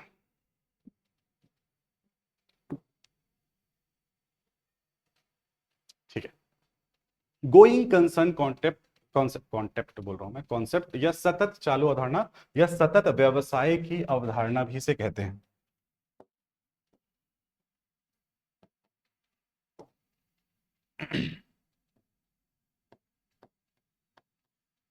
सतत व्यवसाय की अवधारणा भी कहा जाता है, सतत चालू अवधारणा भी कहा जाता है, गोइंग कंसर्न कॉन्सेप्ट। इसका मतलब रहता है कि इस अवधारणा का या इस कॉन्सेप्ट का मतलब है कि व्यवसाय जो किया जाता है वो लगातार चलने के उम्मीद से, लगातार चलते रहेगा इस आशा से किया जाता है। ठीक है, और ये सिर्फ पढ़ने के लिए बस इस कॉन्सेप्ट को मत पढ़िएगा। जो हम लोग लेखांकन प्रैक्टिसेस करेंगे, जो लेखांकन करेंगे आगे चल के, वो उसमें इस अवधारणा का बहुत योगदान रहेगा, या वो ये अवधारणा जो है वहां रिफ्लेक्ट जरूर करेगी। समझाता हूं आप लोगों को। This concept assumes that the business will continue to operate for the foreseeable future. अब आप लोगों को एक मजेदार चीज बता रहा हूं। लास्ट क्लास अगर आप लोगों ने लिया होगा, तो अगर आप एक व्यवसाय में मशीनरी परचेज करते हैं कैश में, तो उसकी जनरल एंट्री होगी। मैं जनरल एंट्री अभी जाहिर कर दे रहा हूँ, मैं उम्मीद कर रहा हूँ कि थोड़ा बहुत जनरल एंट्री हम लोगों को पहले से पता है और हम उसमें नहीं अटकेंगे। मशीन अगर मैं कैश में खरीदता हूँ तो आपको सबको पता है। एक बार मैं ऑनलाइन व्यूअर से चाहूंगा कि आप लोग नगद में मशीन खरीदने का जनरल एंट्री टाइप करके बताएंगे मेरे को। सर क्लास होने से पहले नोट्स का पीडीएफ मिल जाएगा क्या? बिल्कुल मिल जाएगा राहुल, आपने थोड़ा लेट ज्वाइन किया है। मैंने थोड़ी देर पहले बताया था कि बिल्कुल आपको क्लास शुरू होने से पहले ही पीडीएफ प्रदान कर दिया जाएगा। कई बार, हमेशा नहीं ना। कई बार क्लास के तुरंत बाद में कर दूंगा। हालांकि जो क्लास आप लोग देखोगे लाइव, उसका तुरंत आप लोगों को जो स्क्रीनशॉट रहता है ना इसका, वो आप लोगों को मिल जाता है, ठीक है। उसमें जैसे मैंने यहाँ पे टाइप किया है तो वो टाइप्ड वर्जन आपको उस पीडीएफ में मिल जाएगा। जो भी मैंने अभी यहाँ पे एक एंट्री पास की थी वो भी मिल जाएगा। और इसका मैं कोशिश करता हूँ कि इसका व्हाइट बैकग्राउंड वाला जो पीडीएफ है ना वो भी आपको प्रदान कर दूं, ताकि आपको अपने हिसाब से उसमें नोटिंग करना हो तो आप लोग कर पाएं। क्योंकि ब्लैक बैकग्राउंड वाला आप लोग प्रिंट आउट कराएंगे तो वो बहुत ही बेकार रहेगा, जिसमें लिख नहीं पाएंगे आप लोग। तो वो मिल जाएगा, ठीक है। तो टाइप करो एक बार, कैश में मशीन परचेस करने की जनरल एंट्री। हम लोग पढ़ रहे हैं अभी क्या गोइंग कंसर्न कॉन्सेप्ट, या सतत चालू अवधारणा या सतत व्यवसाय की अवधारणा। आप मशीन खरीदते हैं तो आप लोग जनरल एंट्री पार्ट पास करते हैं, machinery account debit to cash account. एकदम करेक्ट आंसर आ चुका है प्रियंका भारती का। तो ये आपने एंट्री पास की। अब साल के आखिरी में आप लोग डेप्रिसिएशन की एंट्री क्यों पास करते हैं, या मशीन अकाउंट की एंट्री पास करते समय, मशीन को खरीदते समय हमने मशीन को एसेट ही क्यों माना, हम उसको खर्चा क्यों नहीं माने। बिजनेस के लिए लगा रहे हैं, एकदम सही बात है। लेकिन मैं अपने घर में जैसे कुछ ऐसे बातचीत रहता है कि अभी गर्मी आ रही है, कूलर नहीं है, तो अरे यार कूलर का खर्चा आने वाला है, ऐसा बोलता हूँ ना कि नहीं बोलता हूँ, बोलता हूँ ना, कूलर का खर्चा आने वाला है, वॉशिंग मशीन का खर्चा आने वाला है। ध्यान से समझना इसके आत्मा को, इसके सोल को। तो हम लोग ऐसे बोलते हैं कि खर्चा आने वाला है, लेकिन व्यवसाय में चूंकि हम ये मानते हैं कि गोइंग कंसर्न कॉन्सेप्ट है, ये मशीन बना रहेगा व्यवसाय में, तो इसको ना खर्चे के रूप में मत देखो, इसको ना आगे प्रॉफिट कमाने वाला एक मशीनरी के रूप में देखो, या एक संपत्ति के रूप में देखो। तो इसका ना पूरा खर्चा एक बार में रिकॉर्ड नहीं करते। हमको तो बिजनेस करना ही, हम तो बिजनेस करने के लिए पैदा हुए हैं, हमारा बिजनेस रहेगा। कब तक रहेगा, अनंत तक रहेगा, अनंत काल तक रहेगा। तो उसके खर्चे को डेप्रिसिएशन के रूप में यूज किया, क्या किया जाता है, रिकॉर्ड किया जाता है। उसको संपत्ति के रूप में, खर्चे के रूप में नहीं किया। खर्चा तो है ना, मशीन खरीदना खर्चा है कि नहीं है किसी के लिए भी। एक मैं इसलिए हाउस होल्ड का एग्जांपल दिया कि हाउस होल्ड कैसे बात करता है, अरे यार हमारा खर्चा है वॉशिंग मशीन का या मशीन का खर्चा है, ठीक है। इस एंगल से सोचो, इस एंगल से नहीं सोचते हैं हम लोग। तो यहां पे क्या कर रहे हैं हम लोग, डेप्रिसिएशन के रूप में उसके खर्चे को रिकॉर्ड करें कि यार एक साल का खर्चा रिकॉर्ड करते हैं, क्योंकि मैं मान के चल रहा हूं कि मेरा जो व्यवसाय है वो सतत रूप से चलेगा। इसीलिए इसको बिजनेस एंटिटी कॉन्सेप्ट बोलते हैं। तो अगर आपको बोले कि डेप्रिसिएशन क्यों चार्ज किया जाता है, किस प्रिंसिपल के आधार पे, तो आपको ये वहां पे रिफ्लेक्ट होता हुआ दिखेगा। समझ में आया क्या। This concept assumes that the business will continue operate from the forcible future, की जो फोर्सेबल का मतलब होता है आगे जहां तक मैं देख सकता हूं, for a long and indefinite period. Indefinite मतलब कोई भी डिफाइन नहीं है वो कब तक चलेगा। हिंदी तक, हिंदी की तरफ आते हैं। मैं कोशिश करूंगा कि हिंदी भी अछूता ना रहे, ताकि मेरे जो व्यूवर हैं, जिन्हें जो हिंदी माध्यम के ठीक है, डर गया था मैं, फिर से बंद हो गया, वो लोगों को दिक्कत ना हो। बट भाषा कभी भी हमारे लिए प्रॉब्लम नहीं रहनी चाहिए, ठीक है। दिख रहा है, ओके। यह अवधारणा मानती है कि व्यवसाय निकट भविष्य में अर्थात लंबी एवं अनिश्चित अवधि तक निरंतर चलता रहेगा, इसका निकट भविष्य में समापन या बंद नहीं होगा। संपत्तियों को उनके मूल लागत पर अभिलेखित किया जाता है और उनके अनुमानित उपयोगी जीवन काल में मूल्यह्रास लगाया जाता है, जो मैंने उदाहरण दिया। देनदारियों को व्यवसाय के सामान्य संचालन में देय राशियों के रूप में अभिलेखित किया जाता है। सेम लॉजिक आप लोग डेटर को भी लगा सकते हो, ठीक है। उधार में लिया तो खर्चा तो हो गया, लेकिन क्यों उसको डेटर के रूप में रिकॉर्ड करें, एक बस को रिलेट कर सकते हो। पूर्वदत्त व्यय एवं उपार्जित व्यय को मान्यता दी जाती है क्योंकि व्यवसाय निरंतर चलता रहेगा। अब पूर्वदत्त व्यय या उपार्जित व्यय, अगर आपको एक एलियन शब्द लग रहे होंगे या अनजाने शब्द लग रहे होंगे या मजा नहीं आ रहा होगा, तो ये आएगी इसकी बारी, इसको हम लोग निपटाएंगे जब हम लोग फाइनल अकाउंट्स पढ़ेंगे, ठीक है। समायोजन सहित और समायोजन रहित वाले टॉपिक हम लोग जब पढ़ेंगे तो मैं बहुत अच्छे से समझाऊंगा इसको। अभी फिलहाल इसको इस उदाहरण तक ही सीमित रखिएगा।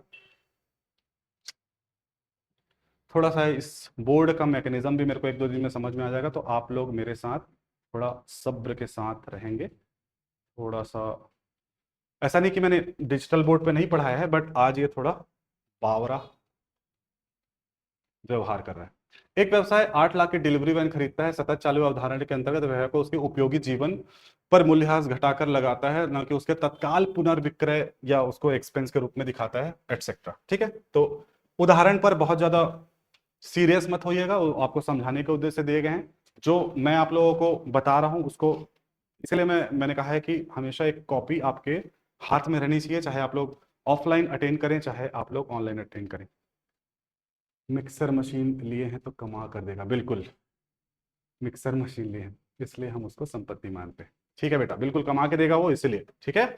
और हमेशा हमको आगे तक कमा के देगा। चलिए, अगला है मनी मेजरमेंट कॉन्सेप्ट। ये बहुत ही साधारण सा एक कॉन्सेप्ट है जो बताता है कि हमने जो भी अकाउंटिंग ट्रांजैक्शन करते हैं वो मॉनेटरी टर्म में मेजर होने वाले तरीके से करने हैं, मतलब कि जिनको वित्तीय तरीके से प्रदर्शित किया जा सके, तभी तो हम अपने अकाउंटिंग को एक स्वरूप प्रदान कर पाएंगे। अगर मैं उसको मॉनेटरी टर्म में नहीं करूंगा तो ना मैं डेबिट कर पाऊंगा कोई अमाउंट को, ना क्रेडिट कर पाऊंगा, ना मैं जर्नल एंट्री बना पाऊंगा, ना लेजर बना पाऊंगा, ना ट्रायल बैलेंस बना पाऊंगा। According to this concept, only those transactions and events which can be expressed in monetary term, ठीक है, मतलब मेरा एक व्यवसाय है जो बहुत ईमानदार है, क्या उसकी ईमानदारी की जनरल प्रविष्टि कर सकता हूं क्या मैं? हालांकि उससे मेरे को बहुत फायदा हो रहा है, लेकिन मैं नहीं कर सकता हूं। एक हार्ड वर्किंग है जो बाकी लोगों से और अतिरिक्त प्रयास करता है और एकदम मेरा हर बात मानता है, लेकिन उसको क्या मैं पंजी प्रविष्टि करके दिखा सकता हूं क्या? नहीं दिखा सकता। क्यों नहीं दिखा सकता? क्योंकि मैं मनी मेजरमेंट कॉन्सेप्ट को मानता हूं। जिसको मनी में मेजर नहीं किया जा सकता उसको मैं अकाउंटिंग नहीं कर सकता, ये माना जाता है। आइए समझते हैं। 1 2 3 एक बार में हुआ। सीधे इसके हिंदी उदाहरण की तरफ चलूंगा मैं। जिन चीजों पे ज्यादा समय हमें वेस्ट नहीं करना है उसमें नहीं करेंगे, उस पर आपको मेरे ऊपर भरोसा रखना पड़ेगा कि मैं आपके ऊपर भरोसा करता हूं कि आप उसको पढ़ के समझ लोगे। समझ में आ रहा है क्या क्या बोल रहा हूं मैं? यस सर या नो सर? ठीक है। तो जो चीजें ज्यादा समय लेने वाली नहीं रहेंगी उसको हम लोग थोड़ा जल्दी से निकालेंगे। एक व्यवसाय 2.5 लाख मूल्य का माल बेचता है, अभिलेखित किया जाएगा क्योंकि इसे मुद्रा में व्यक्त किया जा सकता है। व्यवसाय के पास बहुत से कुशल और अनुभवी प्रबंधक हैं, यह अभिलेखित नहीं किया जा सकता, जो मैं आपको उदाहरण देने की कोशिश कर रहा था। अकाउंटिंग पीरियड कॉन्सेप्ट भी अगेन एक साधारण सा पार्ट है कि हमें अपने लेखांकन को एक निर्धारित निश्चित अवधि के लिए ही करना रहता है। ठीक है, मैं कुछ भी अपने हिसाब से कि मेरा लकी नंबर 420 है तो मैं 420 दिन की अकाउंटिंग करूंगा, बाकी लोग भले 1 साल की कर रहे हैं, ऐसा नहीं कर सकता। ठीक है, तो अकाउंटिंग पीरियड कॉन्सेप्ट बोलता है कि हमें एक जो साधारण 1 वर्ष मानी जाती है, तो 1 वर्ष के लिए हमें अकाउंटिंग रिकॉर्ड को रखा जाता है ताकि हम कंपेयर भी कर सकें 1 साल के अपने जो भी प्रोग्रेस है उसको अगले साल के प्रोग्रेस से। अकाउंटिंग पीरियड और फाइनेंशियल पीरियड में अंतर होता है, या मैं थोड़ा ठीक से बोलूं इसको तो अकाउंटिंग ईयर और फाइनेंशियल ईयर में अंतर होता है। ठीक है, फाइनेंशियल ईयर आप लोग सब जानते हैं कि 1 अप्रैल से चालू होता है और 31 मार्च तक रहता है। क्या यह आवश्यक है कि हर व्यवसाय का अकाउंटिंग पीरियड भी यही हो? यह आवश्यक नहीं है। ठीक है, कई लोग कैलेंडर ईयर को भी अकाउंटिंग ईयर के रूप में लेते हैं और ज्यादातर लोग फाइनेंशियल ईयर को अकाउंटिंग ईयर के रूप में लेते हैं। ठीक है, तो अकाउंटिंग पीरियड क्या बताता है कि एक निश्चित अवधि के लिए हमको लेखांकन को करना रहता है। This concept assumes that the indefinite life of a business is divided into smaller equal time periods known as accounting period or financial year. Typically an accounting period is 1 year.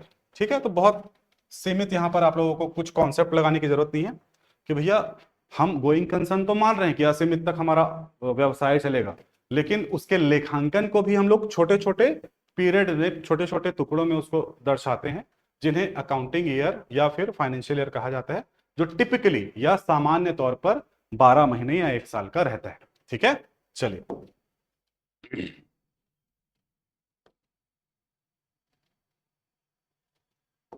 उदाहरण है।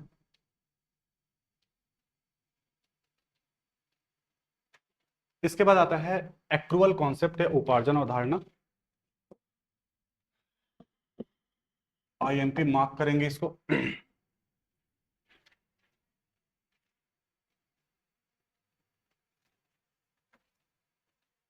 ठीक है, ये एक्रुअल कॉन्सेप्ट जो है ना, जिसे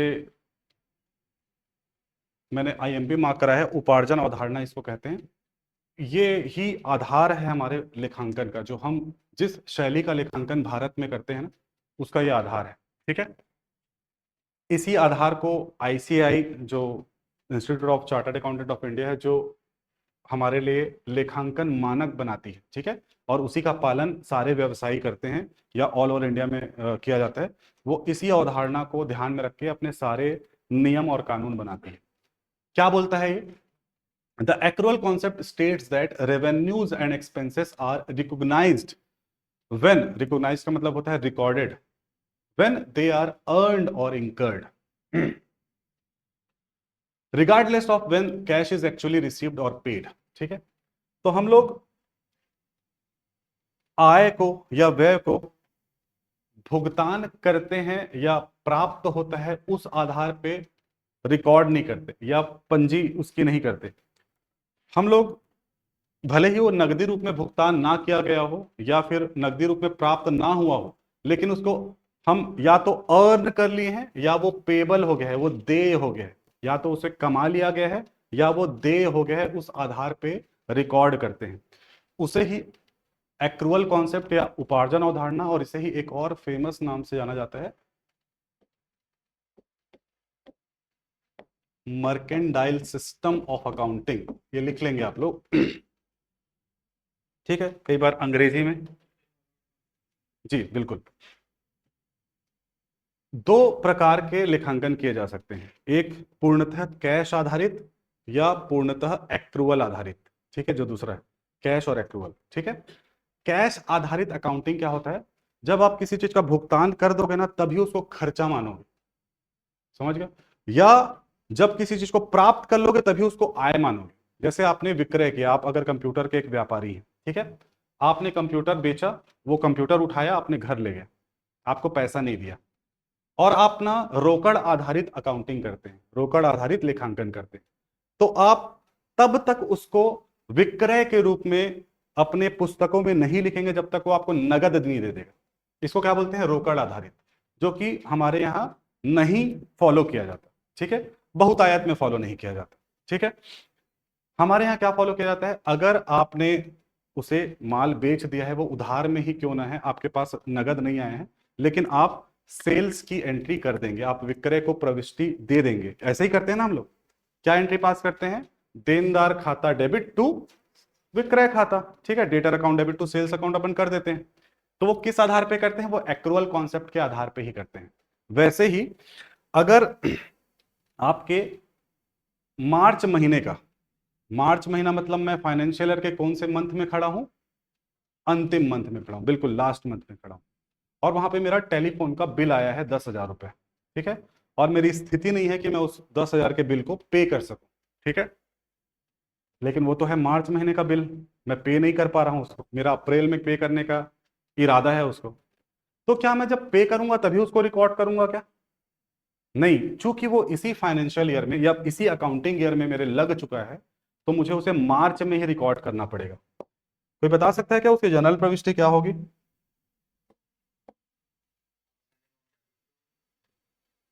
थोड़ा जल्दी बोल गए, थोड़ा सोच के। हालांकि अब उसका विपरीत ही सही उत्तर हो जाएगा। बताइए। ऑनलाइन वालों एक बार टाइप करना। करेक्ट, ठीक है, थोड़ा सा और correct. Telephone expense account debit to outstanding telephone expense. ठीक है,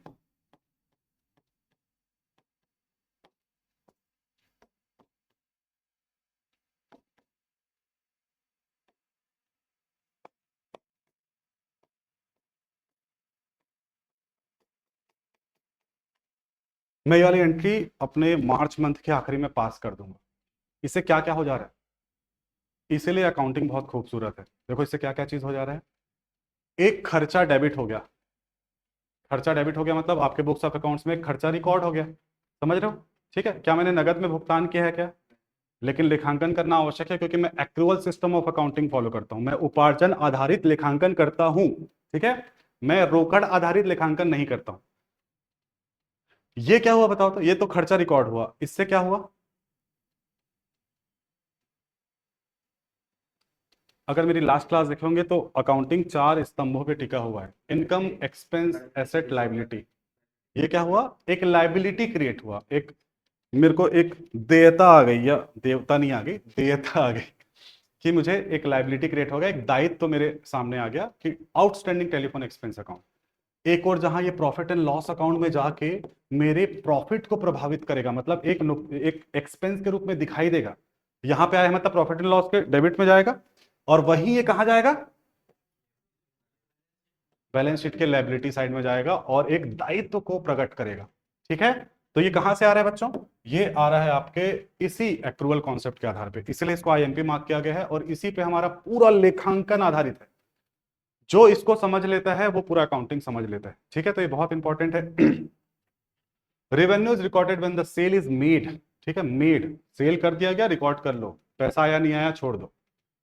expense is recorded when the liability is incurred. जैसे ही आपका बिजली बिल ड्यू हुआ या इलेक्ट्रिसिटी बिल ड्यू हुआ, टेलीफोन का एक्सपेंस ड्यू हुआ, आपको रिकॉर्ड करना है whether you have paid it और नॉट।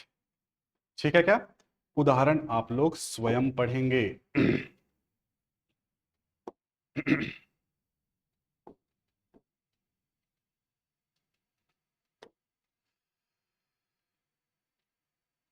दूसरा कैटेगरी ऑफ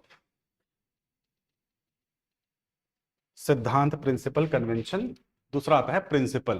पहला हम लोगों ने देखा सिद्धांत, अजम्पशंस, सॉरी पहला हम लोगों ने क्या देखा, अजम्पशंस, क्या बोलते हैं उसको हिंदी में, मान्यताएं, सॉरी, थोड़ा हिंदी में मेरे को हेल्प करोगे आप लोग भी, और चैट में हम लोग भी, इसलिए हम उसको संपत्ति मानते हैं, और चैट में आगे एक बार के लिए मुझे क्षमा कीजिएगा। ओके ओके, ठीक है ठीक है, चलो। अब बारी आती है बेसिक प्रिंसिपल्स की या मूल सिद्धांतों की। पहला है रियलाइजेशन प्रिंसिपल। ठीक है, समझते हैं इसको, अगेन एक बार रीड करेंगे क्विकली और उसको उस पर चर्चा करेंगे। The realization principle states that revenue is recognized only when it is realized or realizable. Revenue is considered realized when, जब प्राप्य योग्य रहेगा ना, जिसका सर्टेनिटी रहेगा कि हमको वो इनकम मिलेगी या मिल चुकी है या मिलेगी, इसकी सर्टेनिटी रहेगी, तभी हम उसको रिकॉर्ड करेंगे। इसमें उदाहरण पढ़ना बहुत आवश्यक है। इसको एक बार पूरा रीड करते हैं और उदाहरण भी हम आपको समझाएंगे। Revenue is considered realised when, कब कब ये माना जाता है कि रेवेन्यू को रियलाइज कर लिया गया है, जब बेच दिया गया है या उसके बेचा है तो उसका पैसा जो प्राप्त हो गया होगा। द गुड्स और services have been transferred to the buyer, the business has a legal right to receive payment. यहां पे राइट टू रिसीव है या रिसीव्ड है ऑलरेडी,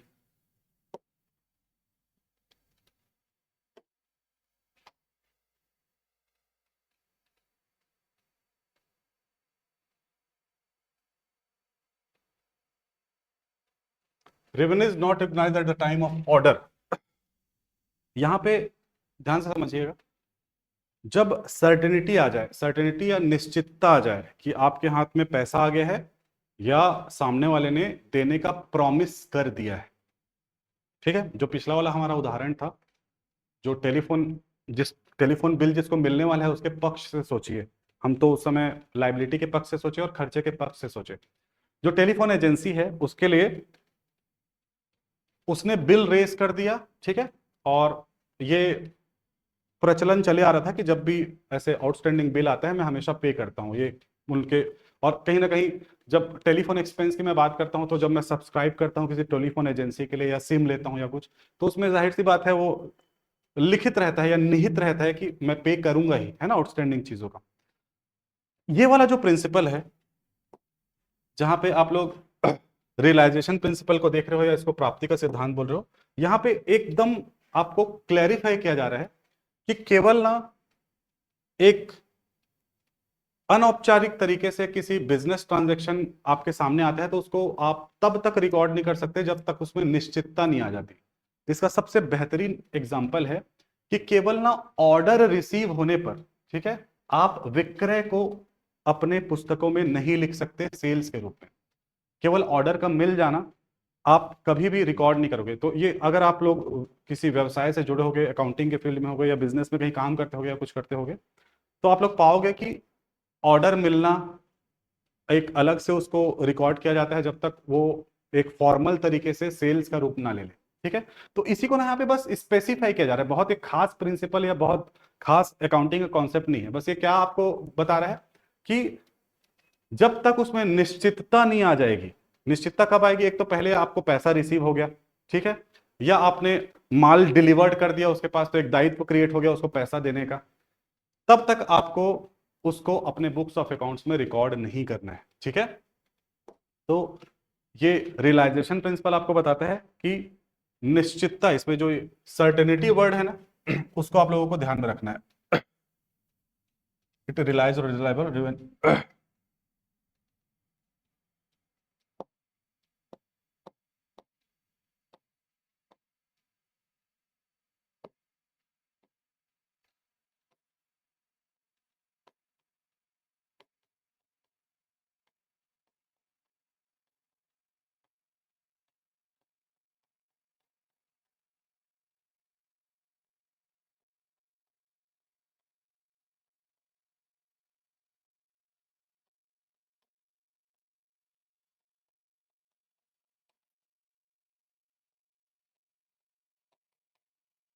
अगर सर्टेनिटी या निश्चितता का अभाव है तो फिर हम अकाउंटिंग नहीं करेंगे, ये वाला प्रिंसिपल आपको बताता है। और इसमें कृपया बैड डेट को कंसिडर नहीं करेंगे, उसको आगे मैं डिस्कस करूंगा कि डूबत ऋण क्या होता है, उसमें भी तो अनसर्टेनिटी रहती है, लेकिन उस वो पहले एक पड़ाव को पार कर चुका है, एक बार निश्चितता के पड़ाव को पार कर चुका है कि पैसा मिलेगा, फिर बाद में डिसाइड होता है कि वो पैसा नहीं मिलने वाला है, उसको डूबत ऋण बोलते हैं।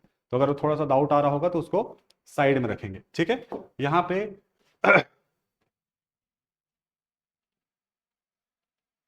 इसको ध्यान में रखेंगे, और हिंदी वाले पैरा में भी उसको मैं आपको अंकित करवा देता हूँ, इसके एग्जाम्पल को जरूर पढ़ेंगे।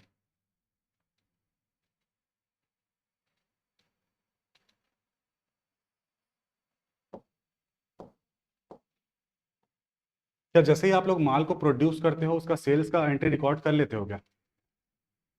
आपने अगर 100 कंप्यूटर का उत्पादन किया, आपके आप कंप्यूटर की कंपनी है, ठीक है, तो जैसे ही आप 100 कंप्यूटर का उत्पादन किया, सीपीयू वगैरह लगाया, तुरंत 100 कंप्यूटर का जो बिक्री मूल्य है उसको अपने सेल्स के रूप में रिकॉर्ड कर लेते हैं क्या? क्या निश्चितता है क्या उसकी कि वो बिक जाएगा? वही ये सिद्धांत बताता है। तो जब आप बेच दो, चाहे उधार में चाहे नगद में, तभी आप उसको रिकॉर्ड करोगे। बस ये चीज को आप लोग को ध्यान में रखना है। एक व्यवसाय को 1 मार्च को 5 लाख का ऑर्डर मिलता है, माल 20 मार्च को वितरित किया जाता है, नगद 5 अप्रैल को प्राप्त होता है। आय 20 मार्च को मा- आय 20 मार्च को मान्यता दी जाएगी। एक 20 मार्च को कब क्या हो रहा है? जब उसको डिलीवर कर दिया जाता है, एटलीस्ट जब उसको सामने वाले के पोजीशन में दे दिया जाए। केवल 1 मार्च के ऑर्डर के आधार पे, या अगर ये 28 फरवरी को मैन्युफैक्चर हुआ था, उस आधार पे रिकॉर्ड नहीं किया जाएगा। आई होप मेरे आखिरी के कुछ लाइनों से आपको ये क्लैरिटी आ गई होगी।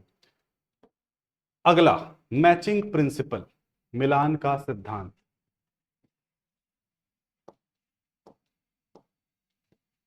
जैसे जैसे क्लास हमारी बढ़ेगी, मेरा स्पीड थोड़ा बढ़ते जाएगा। ठीक है, आज पहला क्लास है तो मैं थोड़ा स्लो चल रहा हूं, बट जैसे जैसे हम लोगों के बीच में थोड़ा सामंजस्य बढ़ेगा, उसको हम लोग थोड़ा टीचिंग का मेरा स्पीड भी बढ़ेगा। परंपरा अवधारणा भी बोलते हैं जी, थोड़ा सा क्लियर करेंगे। जितेंद्र कौन से वाले को बोल रहे हैं बेटा? ठीक है, मैचिंग प्रिंसिपल या मिलान का सिद्धांत, अगेन इसको भी आईएमपी मार्क करेंगे। व्यापम में इससे बहुत प्रश्न पूछे गए हैं। ठीक है, मिलान का सिद्धांत समझिएगा, इसको भी कॉन्सेप्चुअली समझेंगे। The matching principle requires that all expenses incurred to generate revenue during a particular accounting period should be matched against the revenue earned in the same period. This ensures that the profit loss for the period calculated correctly, expenses are recognized in the same period at the related revenue, not when cash is paid. ये जो अवधारणा ना matching principal, ये जो हम लोगों ने accrual concept पढ़ा, ठीक है, एक्रूअल कॉन्सेप्ट को हिंदी में क्या बोलते हैं? उपार्जन आधारित लेखांकन। ठीक है, उसका एक भाई है ये, या उसका उसको सपोर्ट करने वाला एक प्रिंसिपल है। ये बोलता है कि जो भी आप रेवेन्यू अपने बुक्स ऑफ अकाउंट्स में रिकॉर्ड कर रहे हो, उसके संबंध का खर्चा भी आपको उसी फाइनेंशियल ईयर में जिससे वो संबंधित है वहां रिकॉर्ड करना है। एक एग्जांपल के माध्यम से समझते हैं। A business sells goods in March worth ₹3 lakh. The cost of the goods is 1,80,000। Even if the supplier paid in April, the cost of goods sold is matched against the sales. ठीक है, ये जो हम लोगों ने एक्रूअल कॉन्सेप्ट पढ़ा था ना, कि हमें नगद आधार पे नहीं करना है, ठीक है, घटना के आधार पे करना है, उसी चीज को बताता है कि अगर आपका माल जो है वो मार्च के आखिरी महीने में बिक गया है और उसका पैसा नहीं मिला है, तो क्या उसका खर्चा भी हम लोग रिकॉर्ड नहीं करेंगे क्या? एक दूसरे नजरिए से सोचने के लिए बोल रहे हैं आपको मैचिंग कॉन्सेप्ट, बस कि यार ये तो बिका, इसका पैसा नहीं आया है तो इसका खर्चा भी अभी रिकॉर्ड नहीं करता, जब पैसा आ जाएगा तब रिकॉर्ड करूंगा, तब सही प्रॉफिट एंड लॉस निकलेगा। ऐसा बिल्कुल भी नहीं करना है, ये आपको मैचिंग कॉन्सेप्ट बताता है। तो क्या हो रहा है यहाँ पे उदाहरण में, क्या हो रहा है, आपके 31 मार्च को माल बिक गया है, मान लो 31 मार्च 24 को माल बिक गया है,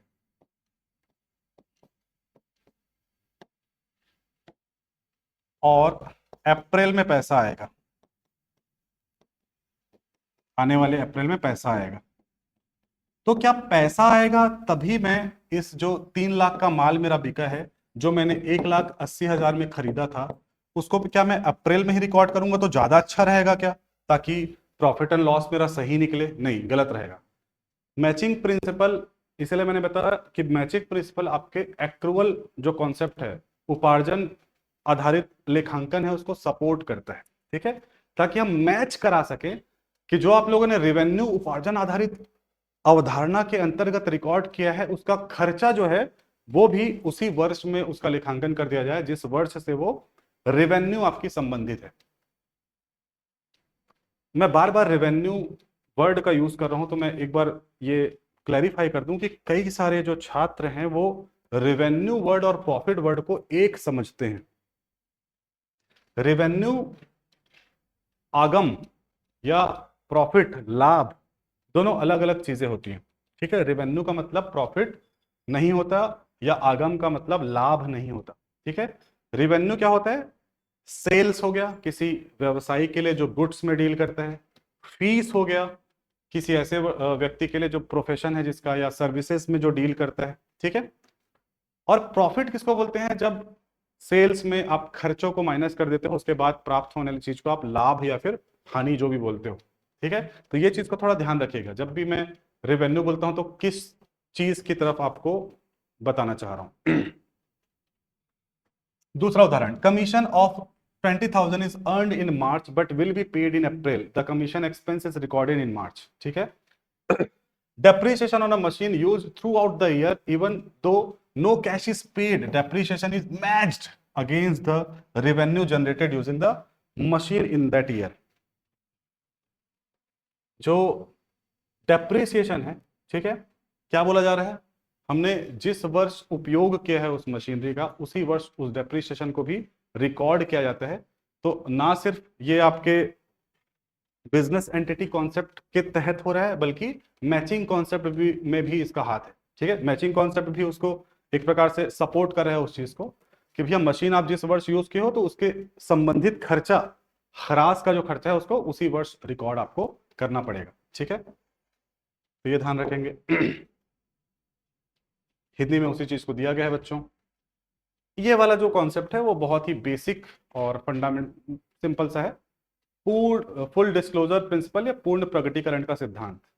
ठीक है, ये सिद्धांत जाहिर सी बात है स्टेक होल्डर्स के हितों की रक्षा के लिए बनाया गया है, कि जो भी आप प्रकट कर रहे हैं लेखांकन में, वो पूरी तरह से आपको प्रकट करना है, कोई भी चीज को छुपाना नहीं है या किसी भी चीज को हाइड नहीं करना है। The principle requires that all material and significant information relating to the financial affairs of the business should be fully and fairly disclose. ठीक है, तो इसमें कुछ भी ऐसे कॉन्सेप्चुअल चीज नहीं है, बट बस ये प्रिंसिपल, जिसको पहली बार मैं उसूल वर्ड बोलूंगा, उसूल वर्ड क्यों कि थोड़ा रिलेट करेगा आप लोगों को। मेरे उसूल ऐसे हैं कि मैं कुछ भी चीज छुपाता नहीं हूं, ठीक है। तो ये प्रिंसिपल आपको क्या बताता है कि फुल डिस्क्लोजर करना है आपको, हाफ डिस्क्लोजर या फिर नॉन डिस्क्लोजर नहीं करना है। खास करके किन चीजों का, मटेरियल या जिनका किसी व्यवसाय के निर्णयों में बहुत अहम योगदान हो सकता है। If a business has contingent liabilities, contingent liability को एक बार मैं हिंदी में देख लेता हूं बस, फिर इसको समझाता हूं। आकस्मिक देनदारी, ठीक है, ध्यान से समझना। मान लो एक कंपनी के खिलाफ एक केस चल रहा है, ठीक है, कि एक लेनदार है, वो बोलता है कि मेरे को कंपनी से 3 करोड़ रुपया लेना है, और कंपनी बोल रही नहीं, हमको आपको सिर्फ 3 लाख रुपए देने हैं, ठीक है। अब ये कोर्ट में ये केस जो है पेंडिंग है, लेकिन अगर हम केस हार गए तो हमको कितना रुपया देना पड़ेगा, 3 करोड़ रुपया देना पड़ेगा, और जीत गए तो हमको 3 करोड़ नहीं देना पड़ेगा, 3 लाख बस देना पड़ेगा। अब क्या इसका लेखांकन मैं कर सकता हूं क्या, दायित्व को रिकॉर्ड करना चाहिए क्या मेरे को 3 करोड़ को?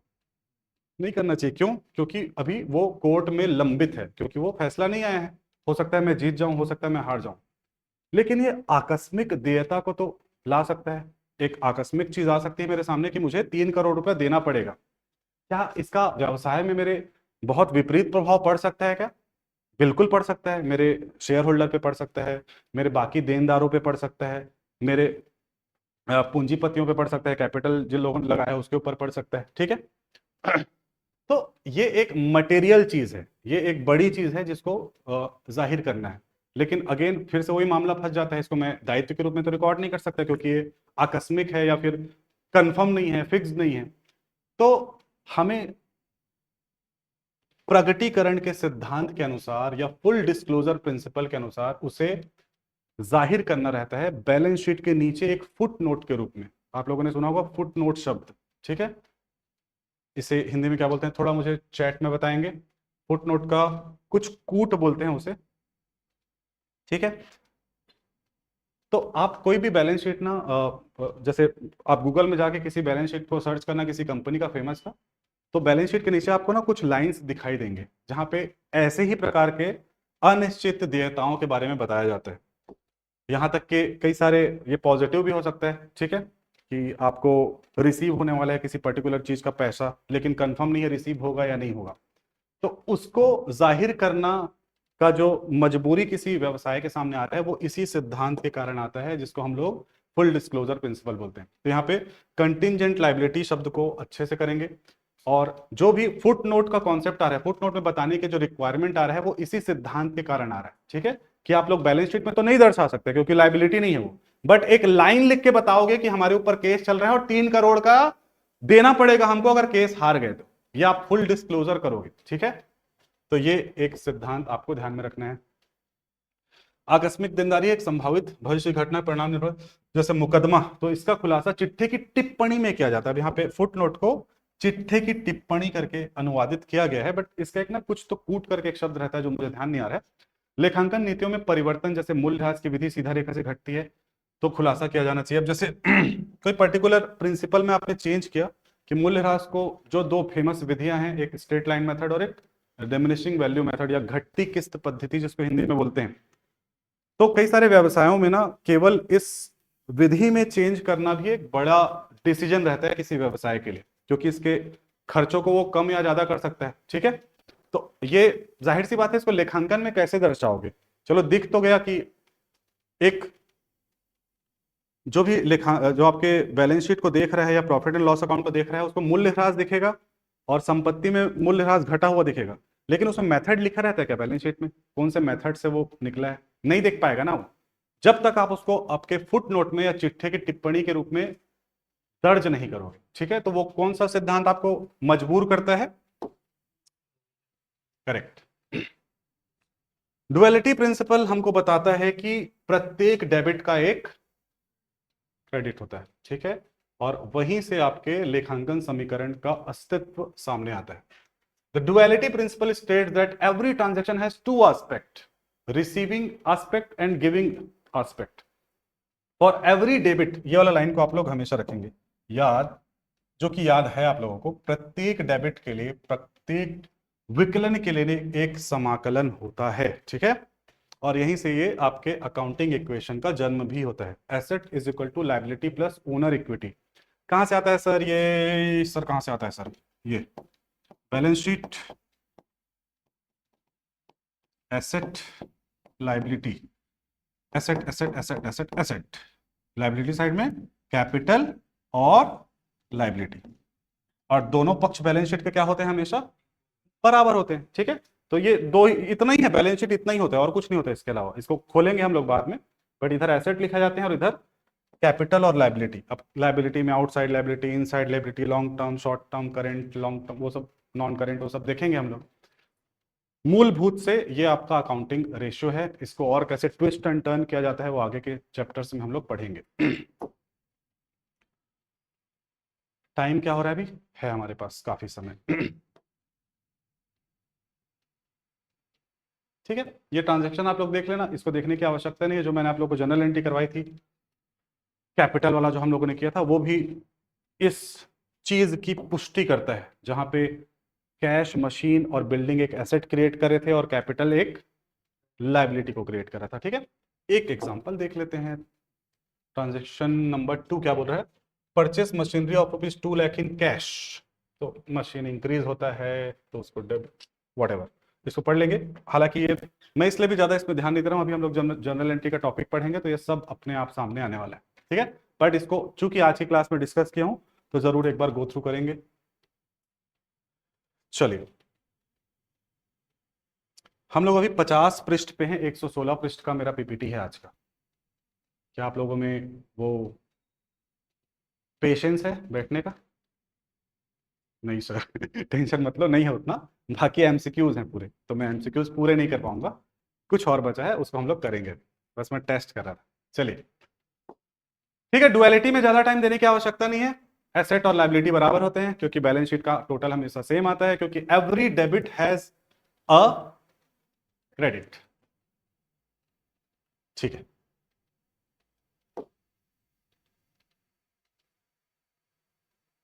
सस्ता कॉन्सेप्ट एक और, वेरीफेबल ऑब्जेक्टिव एविडेंस प्रिंसिपल, ठीक है।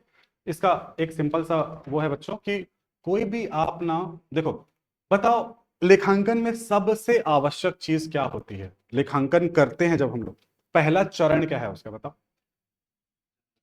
एकदम सही जवाब किसने दिया? जर्नल। अरे बहुत सही, मन में सोचा था आप सबने।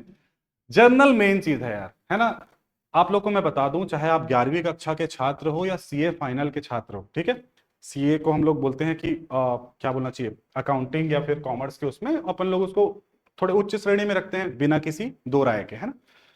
तो एक सीए फाइनल का छात्र हो, चाहे एक अकाउंटिंग का 11वीं का छात्र हो, दोनों के लिए ही जर्नल एंट्री को समझना इक्वली इंपॉर्टेंट है।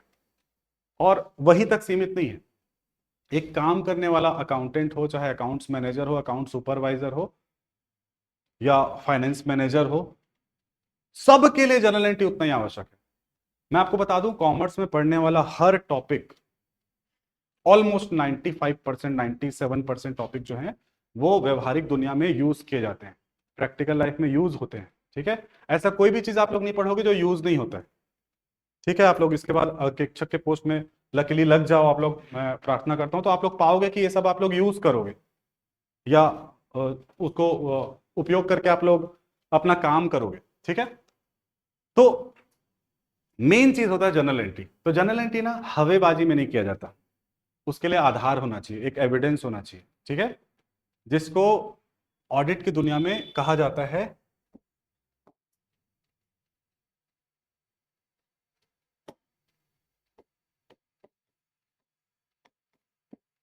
पढ़ेंगे इसको हम लोग। सभी ट्रांजैक्शन का ना एक ऑडिट ट्रेल होना चाहिए। ऑडिट ट्रेल हिंदी में अगर मैं बताऊं तो हर चीज का एक सबूत होना चाहिए, ठीक है।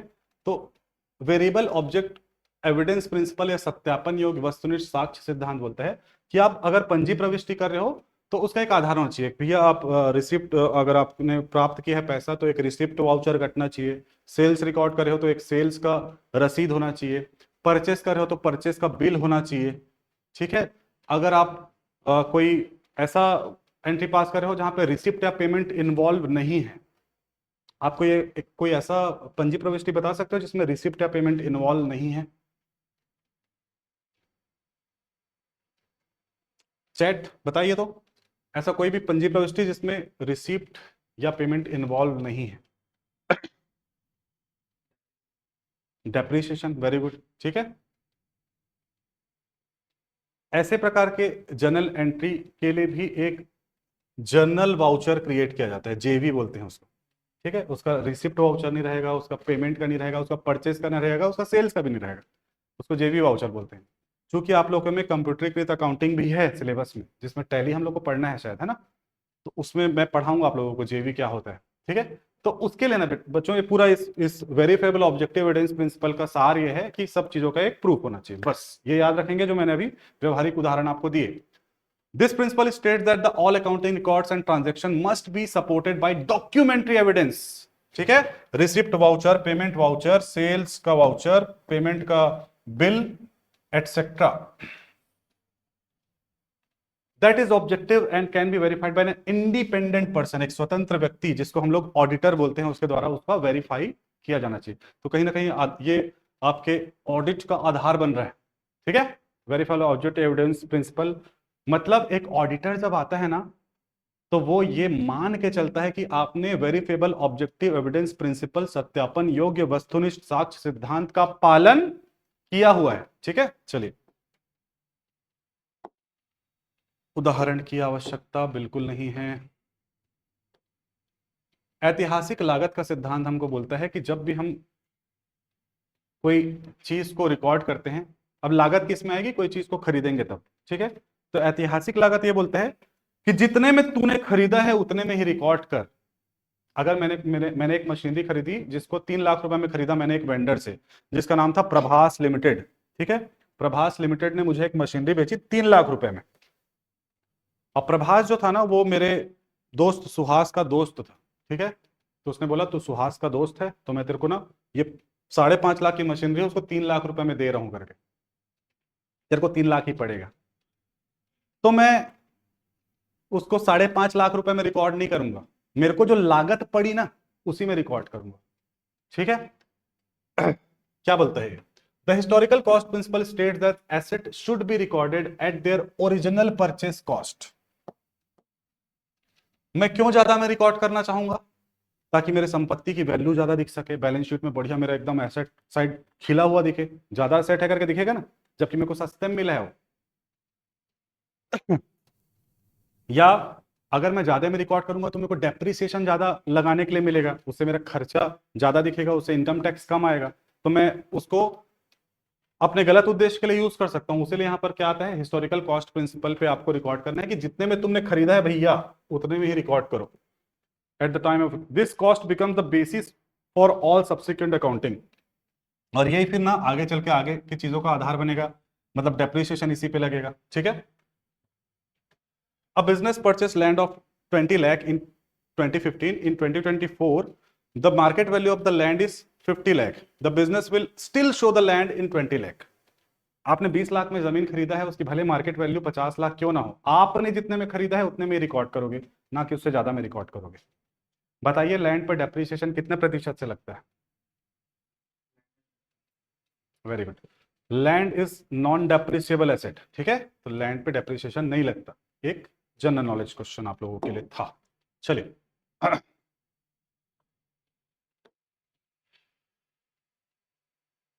अरे हो ना रे एक बार ये बाबू, इसे इसको पढ़ना भी नहीं है, ठीक है। उदाहरण उसका अच्छा, मैं जो स्किप करते जा रहा हूं मेरे प्यारे बच्चों, जो आप लोग देख पा रहे हो मुझे स्क्रीन पे, वो लोग ध्यान दें कि मैं जिसको एक्सप्लेन कर दिया हूं ना उसका हिंदी अनुवाद आगे आता है, या इंग्लिश हिंदी में पढ़ा रहता हूं तो इंग्लिश अनुवाद आगे आता है, तो उसको मैं स्किप कर देता हूं, ठीक है। तो वो आप लोगों को मैं आज ही, अगर आप लोग व्हाट्सएप ग्रुप में जुड़ जाएं या जैसे भी कभी भी जुड़े, तो आप लोग को मिल जाएगा वो, हालांकि वाइट बैकग्राउंड वाला मैं भेजूंगा आप लोगों को। अकाउंटिंग इक्वेशन प्रिंसिपल, अगेन ये वही चीज आ रहा है, कहां से इसका जन्म होगा, डेबिट और क्रेडिट से। This principle state that any point in time the total asset of a business are equal to total claims against those asset, ठीक है। तो ये बैलेंस शीट इसी आधार पे बनता है। कि हमेशा एसेट और लाइबिलिटी जो है आपके इक्वल रहेंगे। कैसे होते हैं? क्योंकि हम लोग डेबिट और क्रेडिट के डबल एंट्री अकाउंटिंग सिस्टम का पालन करते हैं। ठीक है, किसने दिया था डबल एंट्री अकाउंटिंग सिस्टम पहली बार? पैसियोली। उसके द्वारा लिखित फेमस किताब का नाम क्या था? सुम्मा दी अरिथमेटिका। ठीक है, याद रखेंगे ये सब चीजों को। क्या बोलता है ये इक्वेशन? अकाउंटिंग इक्वेशन प्रिंसिपल क्या बोलता है? Asset must be equal to liabilities plus owners equity. ठीक है, या इसको शॉर्ट में कैपिटल बोलते हैं। Asset always must be equal to liability plus capital या ओनर्स इक्विटी। बस उतना ही ध्यान रखना है उसमें, और कुछ मत ध्यान रखो। इसके बाद तीसरा कैटेगरी ऑफ टॉपिक आता है हमारे पास, जहां हम लोग अवधारणाओं और सिद्धांतों के बाद संशोधित सिद्धांत या फिर कन्वेंशंस की तरफ चलते हैं, जिन्हें परंपराएं भी कहा जाता है। ठीक है, तो परंपराएं जो हैं वो ओवर द पीरियड डेवलप होती है, मतलब समय के साथ वो अस्तित्व में आती हैं। तो ये कन्वेंशंस बस ऐसा है जो 50 साल पहले कम थे, फिर और ज्यादा हुए, फिर और हुए, फिर भविष्य में और भी होते रहेंगे, इसलिए इन्हें संशोधित सिद्धांत कहा जाता है। सिद्धांत का ये एक एक्सटेंशन है, उसी का एक ये क्या बोलना चाहिए, एक्स्ट्रा पार्ट है। दे आर एक्सेप्शंस और modifications to the basic principles followed to ensure that financial statement present at the true and fair view. जो भी आप लोग लेखांकन के स्टेटमेंट्स बनाओगे वो सही पिक्चर प्रस्तुत करें, उसके लिए कुछ परंपराओं को आपके सामने रखा गया है। ठीक है, पहला है materiality concept. Materiality concept simple सा बात बोलता है कि आपको मटेरियल चीजों को बिल्कुल भी इग्नोर नहीं करना है, मतलब इमटेरियल चीजों को इग्नोर कर सकते हो, ये भी बोल रहा है। ठीक है, मतलब कि अगर आपने एक दुकानदार है, वो एक व्यवसायी है, एक माल परचेस करने के लिए गया, ऑर्डर प्लेस किया और पैसा भी दे दिया और कंफर्म भी कर दिया कि लेना है करके 40 लाख रुपए का। वहां से कार से निकलते निकलते वहां के गार्ड को 20 रुपए टिप दे दिया। किसके गार्ड को? वेंडर के गार्ड को या सप्लायर के गार्ड को टिप दे दिया 20 रुपया। क्या उसको बुक्स ऑफ अकाउंट्स में उसको रिकॉर्ड करना आवश्यक है क्या? क्यों नहीं है? क्योंकि वो इमटेरियल है। लेकिन मटेरियल चीजों को रिकॉर्ड करना बहुत आवश्यक है। वही ये मटेरियलिटी कन्वेंशन आपको बताता है। The materiality convention states that only items that are significant और material enough to affect the decision of user of financial statement need to be disclosed separately। ये एक प्रकार से जो फुल डिस्क्लोजर वाला हम लोगों ने सिद्धांत पढ़ा था ना, उसका एक एक्सेप्शन है। मॉडिफाइंग प्रिंसिपल क्या बोलते हैं? थोड़ा सा रिलैक्सेशन देते हैं आपको। या संशोधित सिद्धांत या कन्वेंशन क्यों बोलते हैं? कि जो ऊपर आप लोगों ने पढ़ा है ना, वहां पे रिजिडनेस अगर आ जाए, मतलब एकदम क्या बोलना चाहिए उसको, आपको बहुत अनावश्यक वो जोर दे या फिर आपको अनावश्यक रूप से परेशान करे वो सिद्धांत, तो उसको उसकी कमियों को दूर करता है संशोधित सिद्धांत। ठीक है, तो आपने फुल डिस्क्लोजर तो बोल दिया, अब इसका मतलब ये थोड़ी है कि वो टिप भी दिए थे आप 20 रुपए का, या एक छोटा मोटा खर्चा उसको कंपलसरीली आपको रिकॉर्ड करना है, या अगर नहीं रिकॉर्ड किए तो आपको गवर्नमेंट पकड़ लेगा या फिर आपको स्टेक होल्डर पकड़ लेंगे, ऐसा नहीं होगा। ठीक है, क्योंकि संशोधित सिद्धांत का मटेरियली कन्वेंशन आपको बोलता है कि इमटेरियल चीजों को इग्नोर किया जा सकता है, लेकिन मटेरियल चीजों को नहीं। ठीक है, इनसिग्निफिकेंट और immaterial item can be ignored और ग्रुप्ड टुगेदर। ठीक है, कि यार 10 बार गया, 10 बार टिप दिया तो अदर एक्सपेंसेस में डाल दिया 100 रुपया। ठीक है, an item is considered material if its omission or misstatement could influence the economic decision of a user। मतलब उसको तब इमटेरियल बोला जाएगा कि भाई अगर उसको मैं नहीं लिख रहा हूं ना, तो मेरा शेयर होल्डर, मेरा सप्लायर, मेरा कस्टमर, गवर्नमेंट, इन लोगों को अगर फर्क पड़ रहा है तभी वो मटेरियल है, नहीं फर्क पड़ रहा है तो इमटेरियल है, ऐसा ये बोल रहा है आपको। ठीक है, what is material? It is depend on the size and nature of the item. अब मुकेश अंबानी के लिए शायद 10,000 का टिप भी इमटेरियल है, यस और नो, लेकिन एक आम व्यवसायी के लिए 10,000 रुपीज एक मटेरियल आइटम है, ठीक है। तो ये व्यक्ति और व्यक्ति पर भी निर्भर करता है। क्या लिखा है यहां पर? What is material depends upon the size and nature of the item, ठीक है।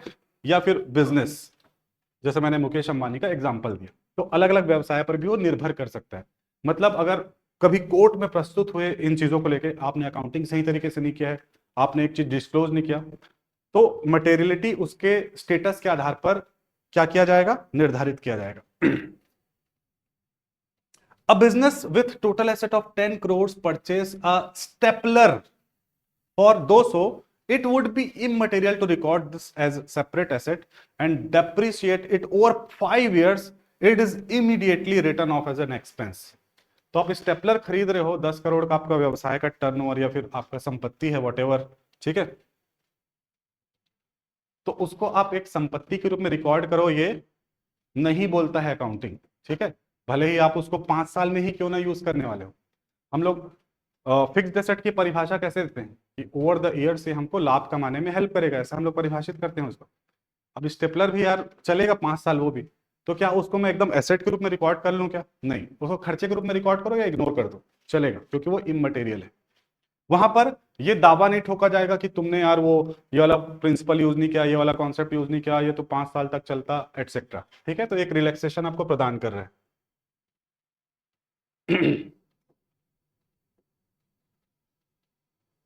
कंसिस्टेंसी कन्वेंशन आपका क्या बोलता है? गोइंग कंसर्न कॉन्सेप्ट जो हम लोगों ने पढ़ा था ना, बस उसी पर आधारित ये एक कन्वेंशन है या परंपरा है। The consistency convention requires that accounting methods, principles, policies, practices should be followed consistently from one accounting period to another.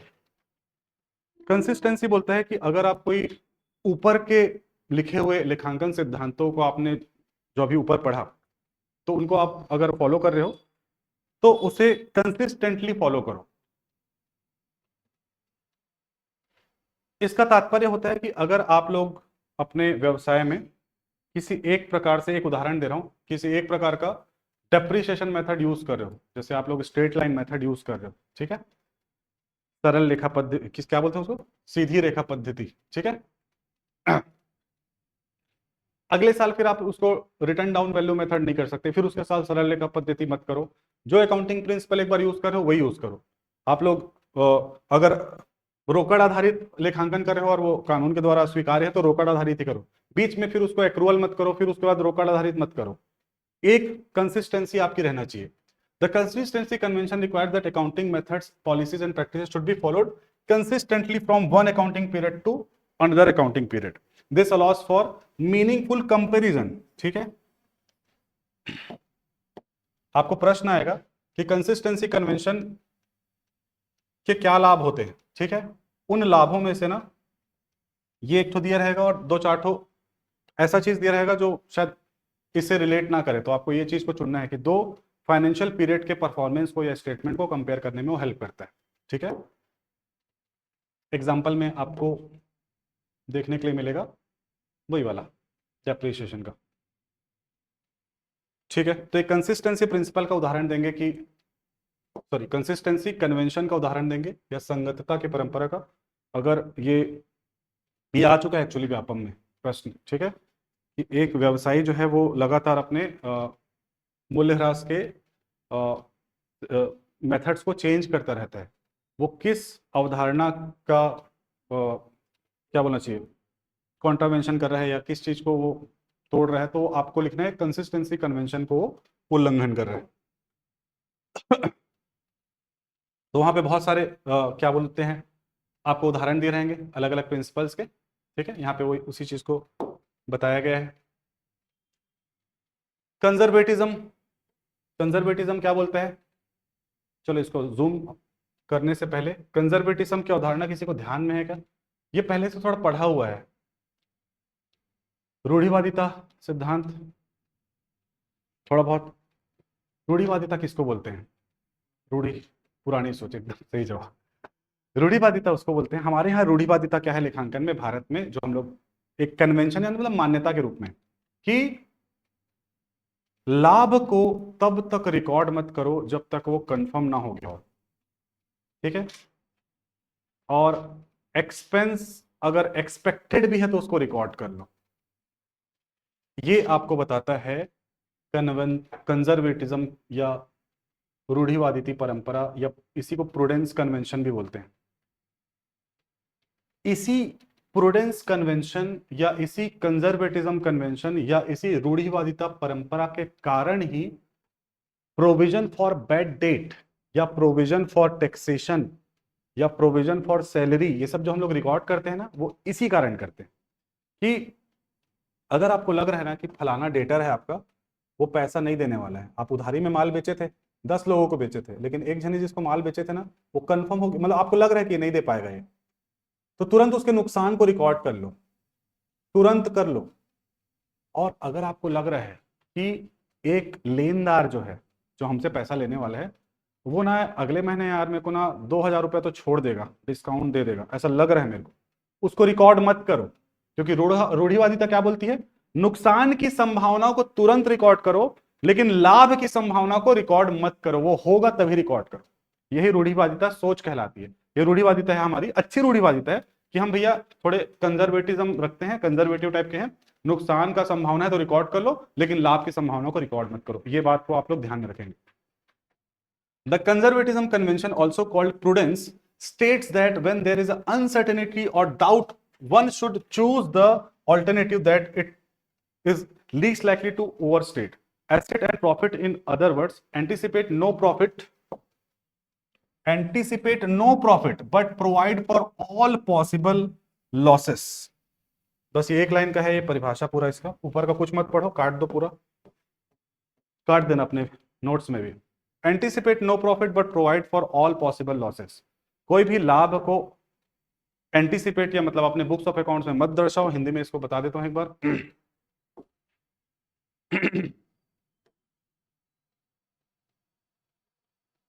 रूढ़िवादी परंपरा जो है, जिसे विवेकशील भी कहा जाता है, ठीक है, लाभ की आशा मत करो लेकिन सभी संभावित हानियों का प्रावधान करो। ये प्रावधान वर्ड से ही दुनिया भर के प्रावधान हम लोग बनाते हैं, ठीक है। एक व्यवसाय का एक देनदार है जिसने 2 वर्षों से भुगतान नहीं किया है, भले ही देनदार ने अभी तक दिवालिया घोषित नहीं किया है, व्यवसाय को संदिग्ध ऋणों के लिए एक प्रावधान बनाना चाहिए, ठीक है। स्टॉक का मूल्यांकन लागत या बाजार मूल्य पर किया जाता है। आगे चल के उसका आपके स्टॉक का या इन्वेस्टमेंट का बढ़ने का उम्मीद है, क्योंकि उसमें विराट कोहली को अपना ब्रांड एम्बेसडर रखने वाले हैं, तो बढ़ जाएगा, तो वो आप नहीं रिकॉर्ड करोगे जब तक वो एक्चुअल में नहीं हो जाएगा। व्यवसाय के खिलाफ 10 लाख का लंबित मुकदमा, भले ही व्यवसाय जीतने की आशा रखता है, उसे आकस्मिक देनदारी का खुलासा करना चाहिए। तो मटेरियलिटी वाला हम लोग जो पढ़े थे, जहाँ पे मैंने आप लोगों को कॉन्टिंजेंसी बताया था कि एक केस चल रहा है, उसको फुटनोट में दिखाना है, तो कहीं ना कहीं ये कन्वेंशन एक सपोर्टिव है उसका, ये भी बोल रहा है कि भैया कोर्ट केस चल रहा है तो उसको दिखा दो आप, ठीक है। तो इसमें इस वाले कन्वेंशन में प्रावधान जो आप डूबत ऋणों के लिए रखते हैं, उसका उदाहरण अच्छे से याद रखेंगे। Timeliness convention, the timeliness convention अगला हम लोग पढ़ रहे हैं, साधारण सा है। The timeless convention requires that accounting information should be made available to users in time, समय पे उनको सूचित करो भैया, ताकि वो लोग डिसीजन टाइम पे ले सके। Delayed information losses it's relevance, अगर देरी करोगे तो वो अपना औचित्य खो देता है। तो ये बहुत कुछ खास ऐसा समझाने योग्य कन्वेंशन या अवधारणा नहीं है। टाइमलीनेस का मतलब रहता है कि अकाउंटिंग सूचना जो है वो उसके उपयोगकर्ताओं को सही समय पे पहुंचनी चाहिए, उपयुक्त समय पे पहुंचनी चाहिए, ताकि वो लोग अपने फैसले ले सके। A cash sale must be recorded on the same day in the cash book. Delay may be lead to manipulation, misplacement of vouchers or even misappropriation of cash. तो अगर आप कैश सेल्स हो गया मतलब एकदम सर्टेन है कि आपने नगद में विक्रय कर दिया, तो तुरंत उसको रिकॉर्ड करो। तो इससे जो लाभ लेने वाला व्यक्ति है, जैसे चाहे आपका वो ओनर हो, चाहे वो आपका शेयर होल्डर हो, उसको तुरंत वो चीज दिखाई दे। तो बहुत सिंपल सा ध्यान रखेंगे कि जो भी अकाउंटिंग ट्रांजैक्शन होते हैं उनको समय पे रिकॉर्ड किया जाए, उनको लंबित ना किया जाए।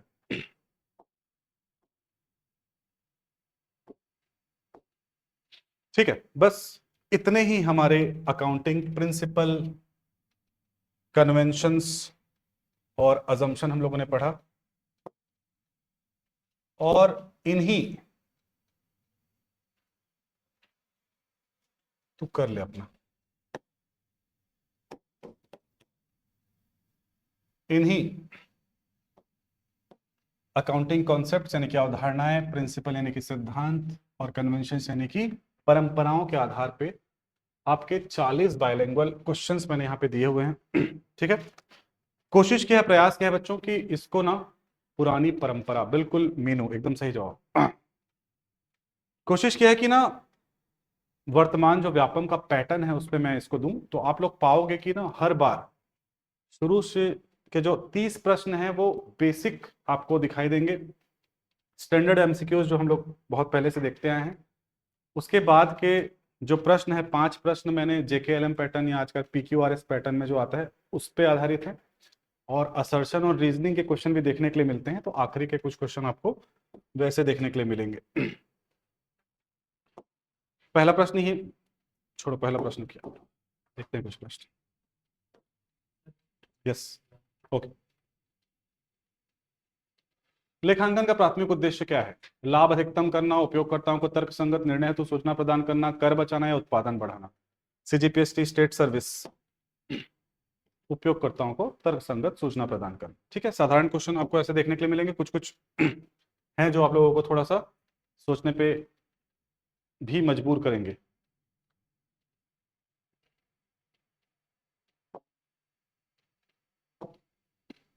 व्यवसायिक इकाई अवधारणा के अनुसार, according to business entity concept, व्यवसाय और स्वामी एक ही है, व्यवसाय स्वामी से अलग है, व्यवसाय सरकार के अधीन है, स्वामी व्यवसाय का दास है, तो व्यवसाय और स्वामी से अलग है। ठीक है, ये आपको उत्तर आएगा। नकदी आधार पर ना होकर जब आय और व्यय को उपार्जित होने पर मान्यता दी जाती है तो इसे क्या कहते हैं? ठीक है, तो ऐसे साधारण क्वेश्चन आपको देखने के लिए मिलेंगे बहुत सारे, कुछ इसमें आप लोगों को विशेष भी मिलेंगे।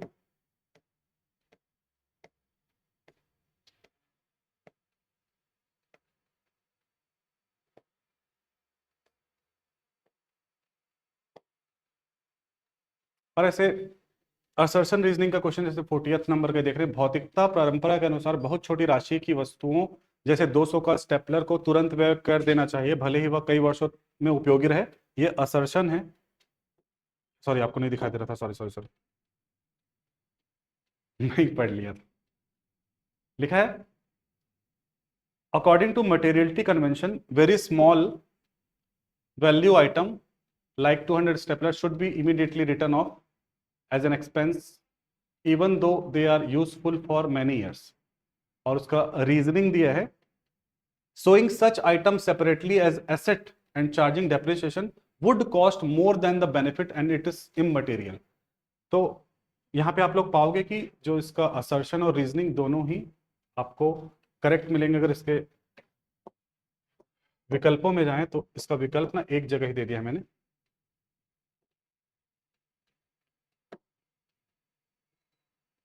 यही 4 ऑप्शन रहते हैं। कथन ए और आर दोनों ही सही हैं, आर ए का सही स्पष्टीकरण है, जो मैंने पढ़ा एक्चुअल में यही ए उसका आंसर होगा। तो ऐसे आप लोग 5 प्रश्न पाओगे इसमें। टॉपिक के आधार पे मैंने ये स्पेशल कैटेगरी क्वेश्चन की संख्या को कम ज्यादा किया है। जैसे कई सारे टॉपिक जो प्रैक्टिकल वाले हैं जिनमें इस प्रकार के क्वेश्चन ज्यादा देखे जा सकते हैं, वहां ऐसे प्रश्नों को ज्यादा रखा है, और जहां ऐसे प्रश्न नहीं देखे जाएंगे वहां हटा भी दिए है। वैसे ही जेकेएलएम पैटर्न जो आजकल देखने के लिए मिलता है, कोड बेस्ड क्वेश्चनिंग बोलते हैं जिसको, वैसे भी प्रश्न आपको देखने मिलेंगे। तो ये क्लास के बाद आप लोगों को ये सारे प्रश्न मिल जाएंगे। जाहिर सी बात है, जैसे ही आप लोग का क्लास फिनिश होता है आप लोगों को आपके एप्लीकेशन में ये पीडीएफ मिल जाता है, आप लोग सॉल्व करोगे। नेक्स्ट डे का जो शुरुआत का पोर्शन रहेगा वो इन्हीं प्रश्नों पर हम लोग चर्चा करेंगे। अगर आपको डाउट रहेगा तो अदरवाइज क्लास को चालू कर देंगे। निम्नलिखित में से कौन से लेखांकन के मूल सिद्धांत हैं? प्राप्ति सिद्धांत, मिलान सिद्धांत, लाभ विभाजन सिद्धांत, पूर्ण प्रकटीकरण सिद्धांत। जेकेएल, केएलएम, जेकेएम, जेकेएलएम, तो इसमें कोई सा आप लोगों को क्या लग रहा है बताओ? एल नहीं है, लाभ विभाजन सिद्धांत ऐसा नहीं था, बट अभी अपन तुरंत पढ़ें तो ध्यान में रहता है, कई बार हाँ यार पार्टनरशिप लोग लाभ का विभाजन तो करते हैं, ऐसे करके ध्यान में आ जाता है, तो JKLM पूरा कर देते हैं, ऐसा भी ध्यान में आता है। तो इसके उत्तर भी मैंने आखिरी में आप लोगों को दिए हैं, तो इससे आप लोग उसको देख पाओगे, ठीक है। तो यही थी आज की क्लास आप लोगों के लिए, जो फंडामेंटल्स हम लोगों ने। अरे वाह, बहुत सुंदर, बहुत सुंदर। JKM करेक्ट विक्रम, बहुत बढ़िया।